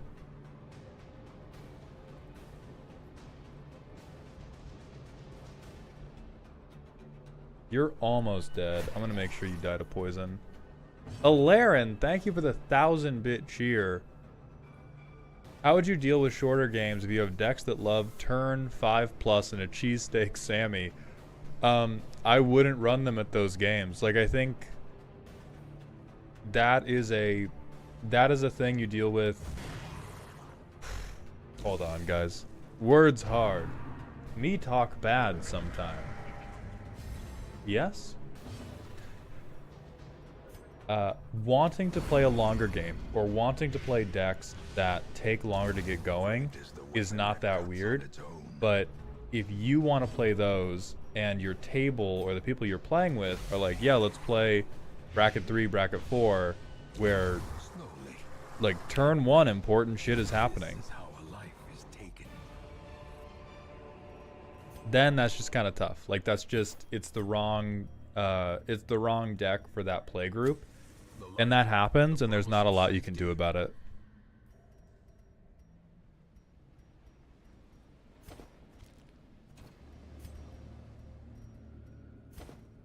No matter how right we are, we can never force people to like the same stuff we like. Wait, no, I'm waiting. I'm waiting because I'm a smart and patient boy. And Alarin, thank you for the 1000 bits. Welcome to the top of the dog pile, I'm pretty sure. Yeah, very safely on top of the dog pile.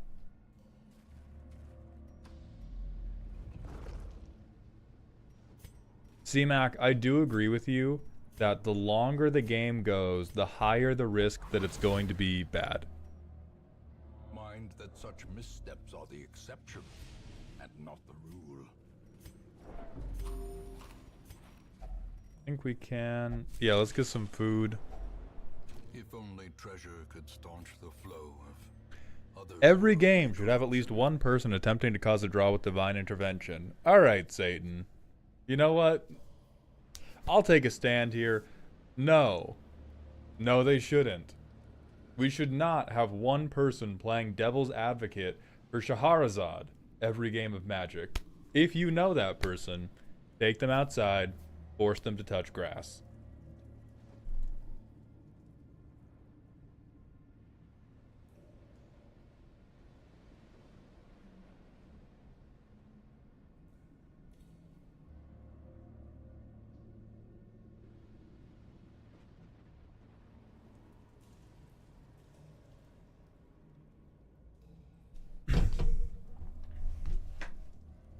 Slight Coyote, you do make the good point. When people talk about a long game, they generally mean long game derogatory, because if you had a long game that was good, you don't call it a long game, you call it a good game. Like, if the game took 2 hours and was fucking awesome the whole time, you call that shit like an Odyssey. You don't call that shit like, oh god, I played the longest game ever. You say, I played the coolest game ever. And yes, it took super long.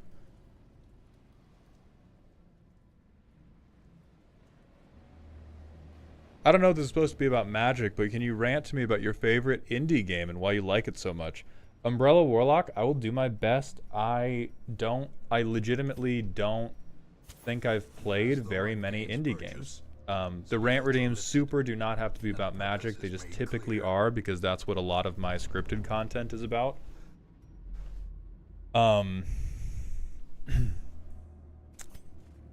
But my favorite ones is Hades an indie game? Because I loved that. I don't keep track of like what is a studio game and what is an indie game. And so when people ask me about like, oh, what indies do you like? I just go, I don't know, I have games I like. Probably Hades then. I love Hades. I played the shit out of Hades 1. I've played the shit out of Hades 2. I haven't played it in a little while, but very peak for me.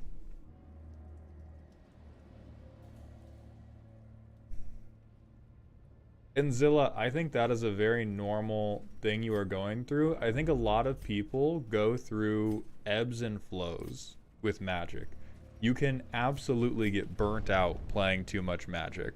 Anytime I come back from a convention, I'm generally like, you know what? I'm good on Magic for like a week or two, because I'll play like, or I will do my best to play like 15 to 20 games over the course of the convention to talk to and interact with as many supporters as I can. And so like, it's very real too, if you've had a string of unsatisfying games, or if you've just played a ton of Magic recently, to need a little time. If biscuits and Triscuits exist, does that imply meniscuits exist? You're so lucky I can't ban you on TikTok as easily as I can on Twitch, buddy. Also, Parasite, thank you for the heart me, if you're still around.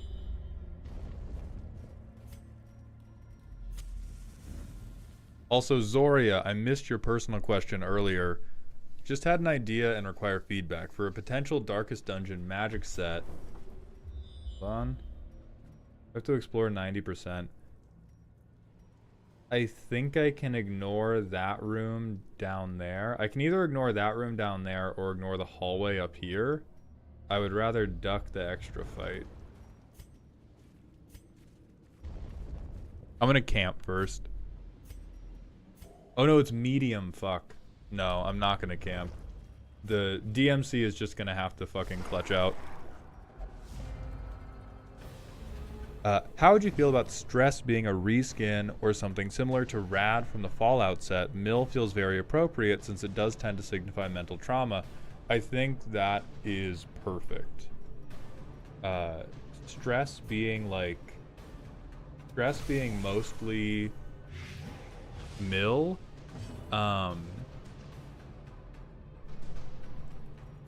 Yeah, that seems correct to me. Because the way stress kills you in this game is a heart attack, which is very much a way you could reflavor decking out. Are you gonna die to poison? What if I hit you with this weakening curse, brother? The problem is I'm not sure I'm burnt out. I've been burnt out from Magic before where I knew I just needed a break, but this is just genuinely feeling like I need to sell my cards and use it for an apartment or something. That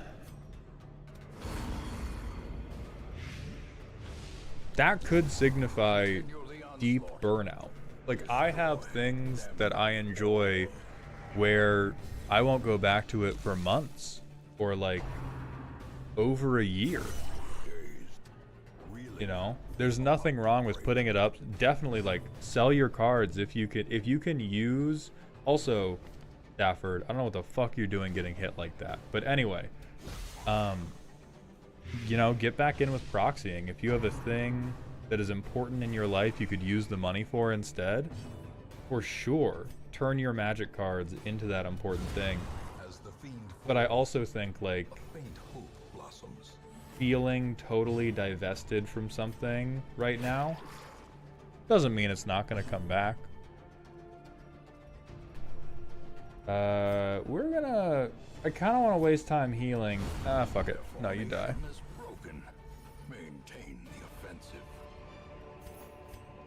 What are your contingency plans if Universes Beyond One Piece comes into Standard? Pull out my fucking eyeballs, dude. That's my only contingency plan. Okay, super serious questions. No jokes. Who is your favorite and least favorite champion league? I was just watching LEC finals today and now the game is on my mind again. I think my personal favorite champion right now is Smolder. Oh shit.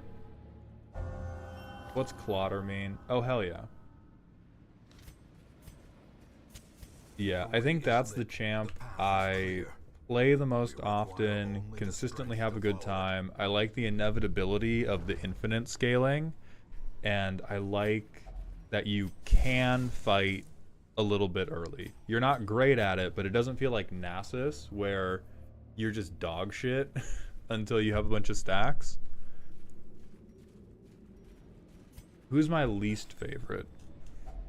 A handsome reward for a task. That's really hard, because there's a lot of league champions I fucking hate. I'm just going to start rattling off league champions I always have a bad time into. Shaco.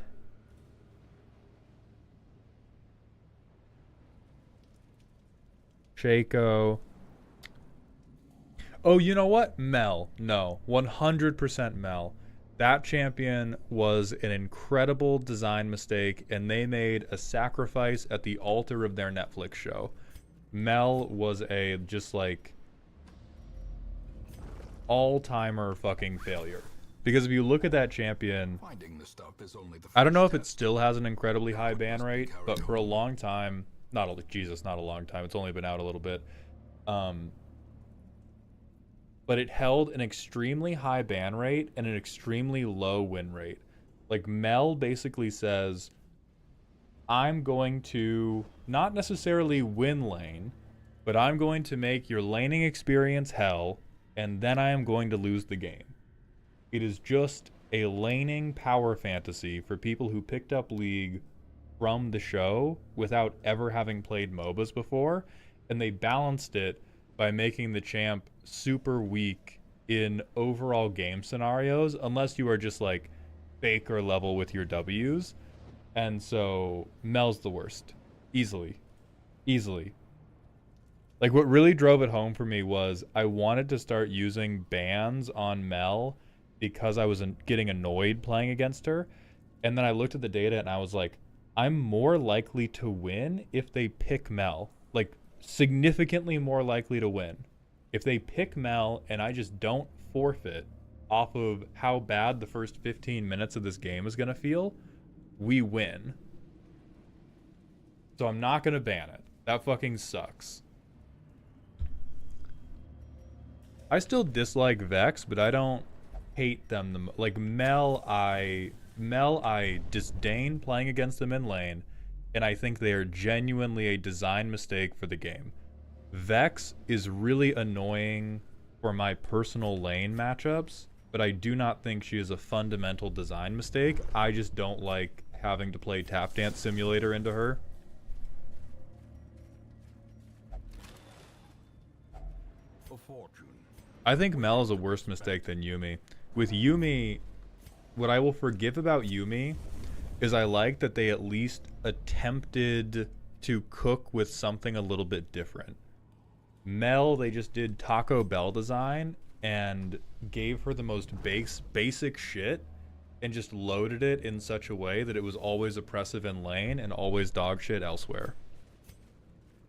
So Yuumi was at least an attempt at something creative that failed, whereas Mel was an attempt at something boring that succeeded in the worst fucking way.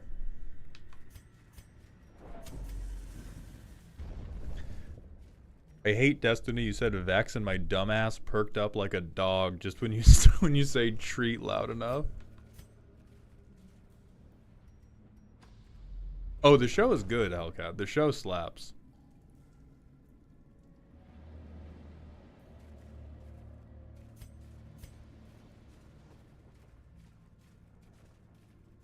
If you could force wizards at gunpoint to make any set, Universes Beyond or not, what would it be? In Radiance, may we find victory.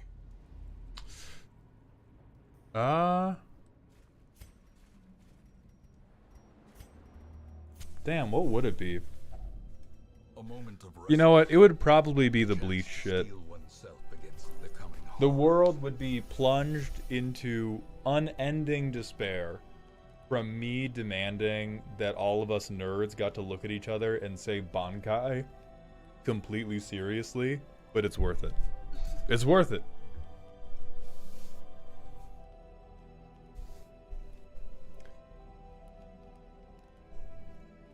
Oh, OG Giant Dwarf, don't worry. We'll get to that in a moment. Alright, de-stress the Visierer. I think Tactics is smart here.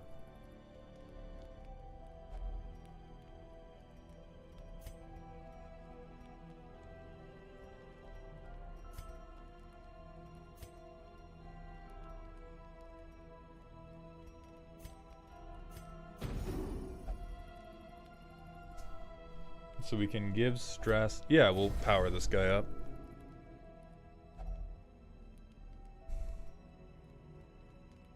Literally the worst possible response you could have given. My despair holds no bounds. You're telling me you don't want to play a Yorichi commander deck?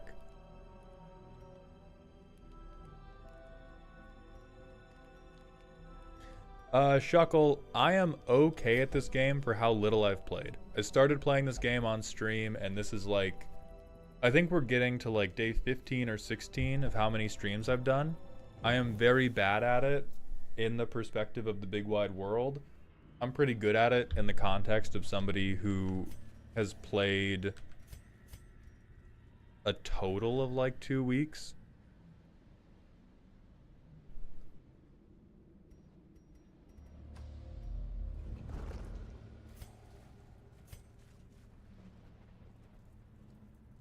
How would you design Zanpakuto Toe then? Would you do job select where you make a Soul Reaper token equipped with it? Or would you make them equipment creatures with reconfigure? I got no earthly idea, my man. It's a hard enough question that I got no goddamn idea. Alright, OG Giant Dwarf. What do you think of trying to make the silly thing work, but usually ends up unsatisfying when it lands? Think gates or other build-arounds. It's me. I do that. I think that part of Commander's original intention was to create a home for cards that could not be played in other formats, and I think that intention has been upheld, but not for anything approaching a combo. I think any Commander deck that seeks to play around a bad combo or low power combo is always going to fall flat because of the current spirit of Commander. A lot of Commander right now is anime fights at low power. It's people who want to yell big scary words at each other and then bash T-Rexes into each other. They don't want to be worried about spooky things like the stack or your land count. And so I'm all for doing the silly thing. I think if the silly thing is a collection of cards that together say you win the game or go infinite, I just don't think it's silly.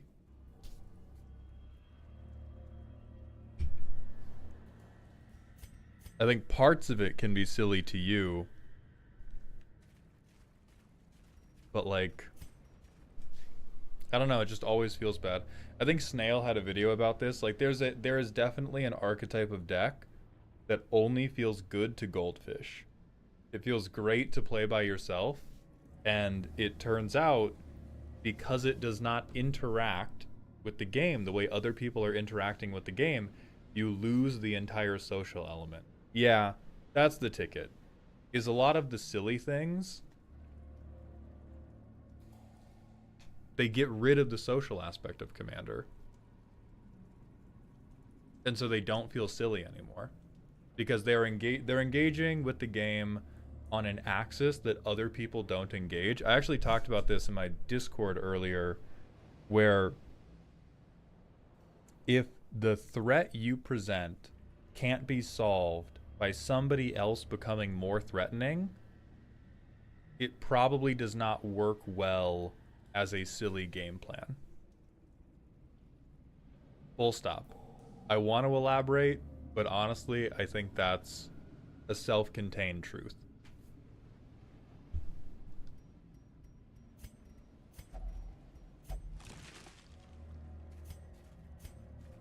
Like, you can qualify that.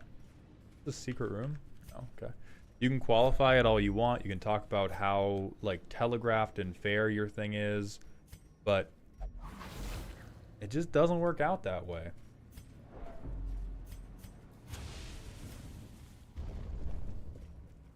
Hey boss, I lack a moral compass and need external judgment. Is Annihilator acceptable in bracket 2? Yes, late into the game.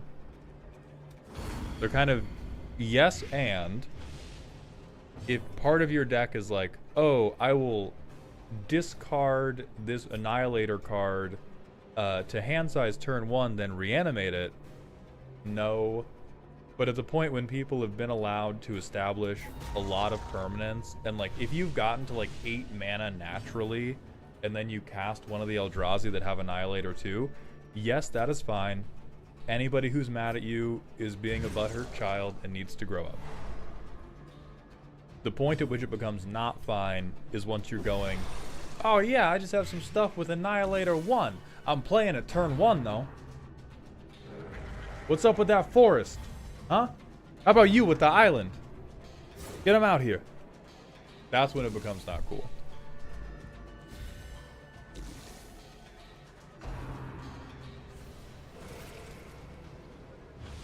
I really want to try to kill the snail, but I think I just wait. Nope, never mind. Now I have to kill it because it's getting healed.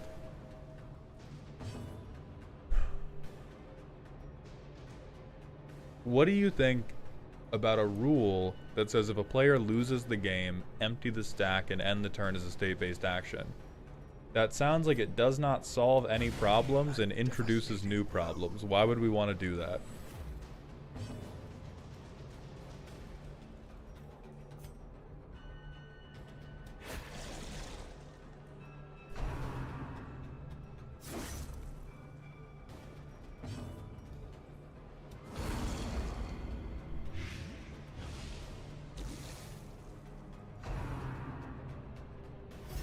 I think I have to kill the snail. Mauled seeing another 20-minute video on a thought he had yesterday pop up on YouTube. Luckily, Snail has published enough to the point where I'm not worried about saying something he's said anymore. Now I just kind of passively accept that it is going to happen, and it doesn't matter. When he only had like 5 videos out, it felt Like what always pissed me off about seeing Snail publish something that I had thought about but not come up with a great script for, like seeing him execute ideas I'd had very well. What I got worried about was, ah shit, this is like a new small YouTuber. If I talk about the same thing, it's gonna seem like I'm just stealing from the smaller YouTubers. Now he is both big enough and yaps so much that it's like, oh, of course we're gonna tread over the same ground. Of course we are. Like, bro's also doing pre-con reviews. At that point, it's just like, yeah, whatever, man. We're saying words about the card game. Who cares?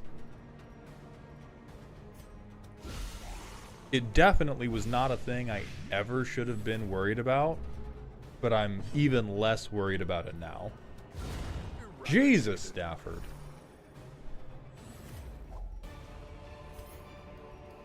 These nightmarish creatures can be felled. They can be beaten. Okay, I don't think we need holy water.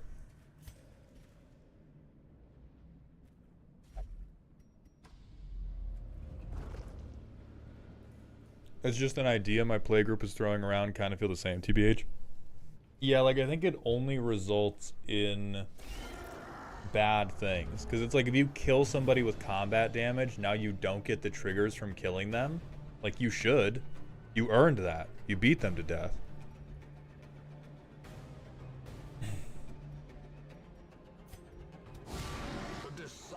How do you feel about silly combos that don't win the game? What about the ones that exist only for the funny and don't get you any closer to winning? I hate those more. Those, to me, are PowerPoint night activities. There are plenty of cool things in this game that you can just talk about because you find them fun. But for me, what those combos do are monopolize game time. And monopolizing game time is generally agreed upon to be rude if you are not progressing the game state. I do understand the mental series of events, like the flowchart in your brain that makes you go, well, it's less rude to do this big old combo if it's not winning the game out of nowhere. Then it's not unfair. It does make them more fair. It also makes them more offensive to me because it feels like the same energy as if I, like, stopped everything on my turn to read you my fan fiction. Same impact on the game. So I really don't like it. It's fun to talk about them. They're perfectly fun things to be like, oh, check out this shit that you can do. Ah, it's too bad it would never be relevant. God damn, Stafford. Mortality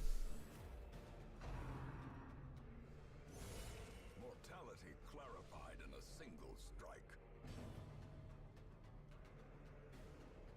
One example of a silly build idea I had that fell flat in playing is Voltron, but I do it on other people's commanders to steal them and bonk people with it, which sounds funny, but in practice was all sacrifice. Oh no, in trying it was sad face.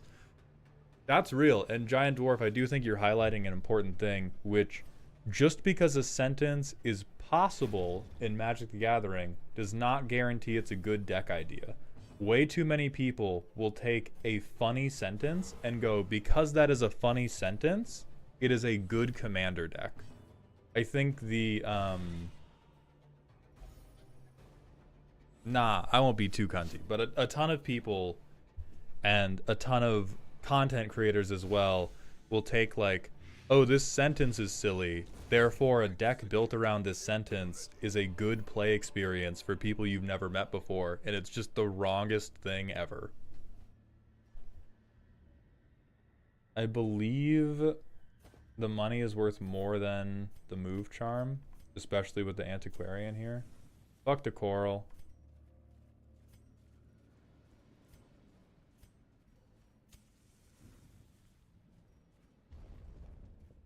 Exactly, Coyote. Like, accept the PowerPoint night. Accept PowerPoint night into your life. It's good.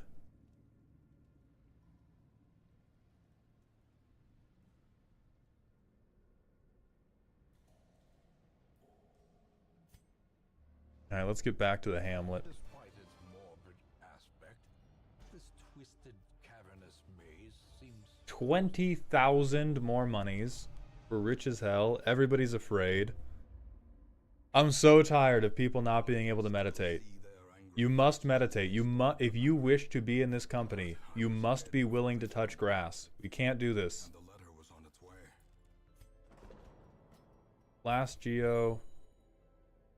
Get in the fucking box. Maul, the question about my customs. For the Trog boss, I know you said it's an 8/8 that doesn't die, but you still need 3 open mana or 1 if you have Trug in play. If you tap out for it, it dies to a kill spell like any other, or is that balancing factor idea too constructed pilled, not even commander, just constructed formats in general? I mean, doesn't die was just a exaggeration for comedic effect. Having a, like, it's a thing you have to take into account, right? An 8/8 that has regenerate for 3 is not as strong as an 8/8 with indestructible. It's much better than an 8/8 that can't regenerate. So that's more of what I'm talking about. Like, if you had 8 mana to put out for the creature, what that means is your window to kill that creature is your next turn. And after your next turn, you are probably not killing that creature, because then they will untap and they will probably just leave 3 mana open to regenerate that creature anytime you try to kill it. Versus, like, an indestructible creature, your window to kill it is never, or until you draw an exile spell. If it's a creature that doesn't have regenerate, your window to kill it is whenever. If you can stabilize against it with creatures, it's whenever you want.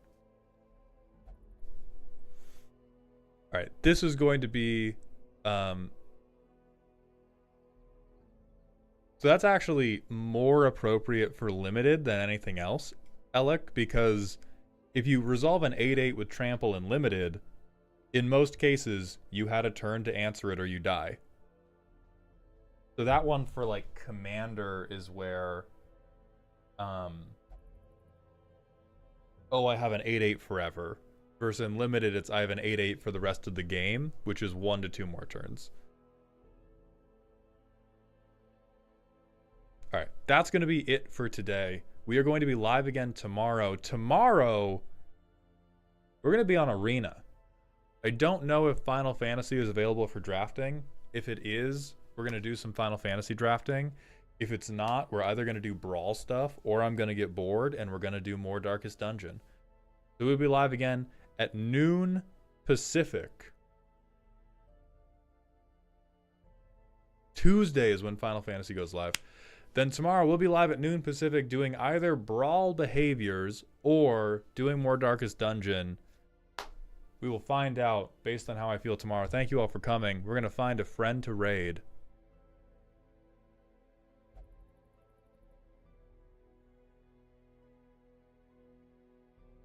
Elk is live. Hold on, I need to reference my...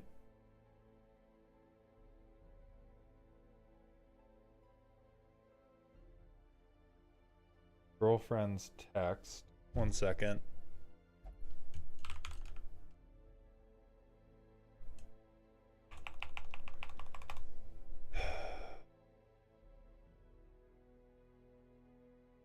Oh yeah, let me pay out the prediction.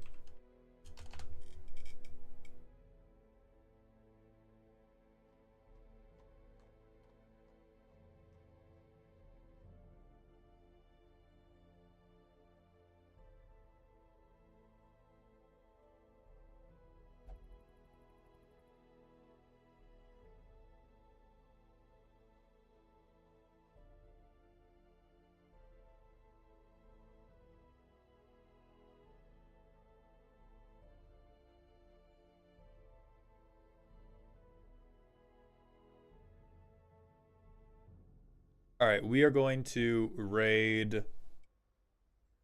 We are going to raid our goat, Kuro Hitsuki, who is doing... Elk's Twitch stream is Gay Maldhound is live.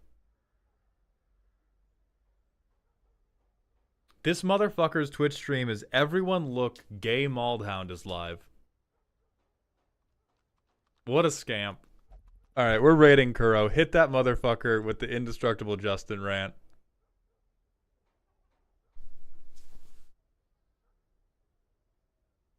I am such an ally. Thank you all for coming to the stream. I'll be live again tomorrow.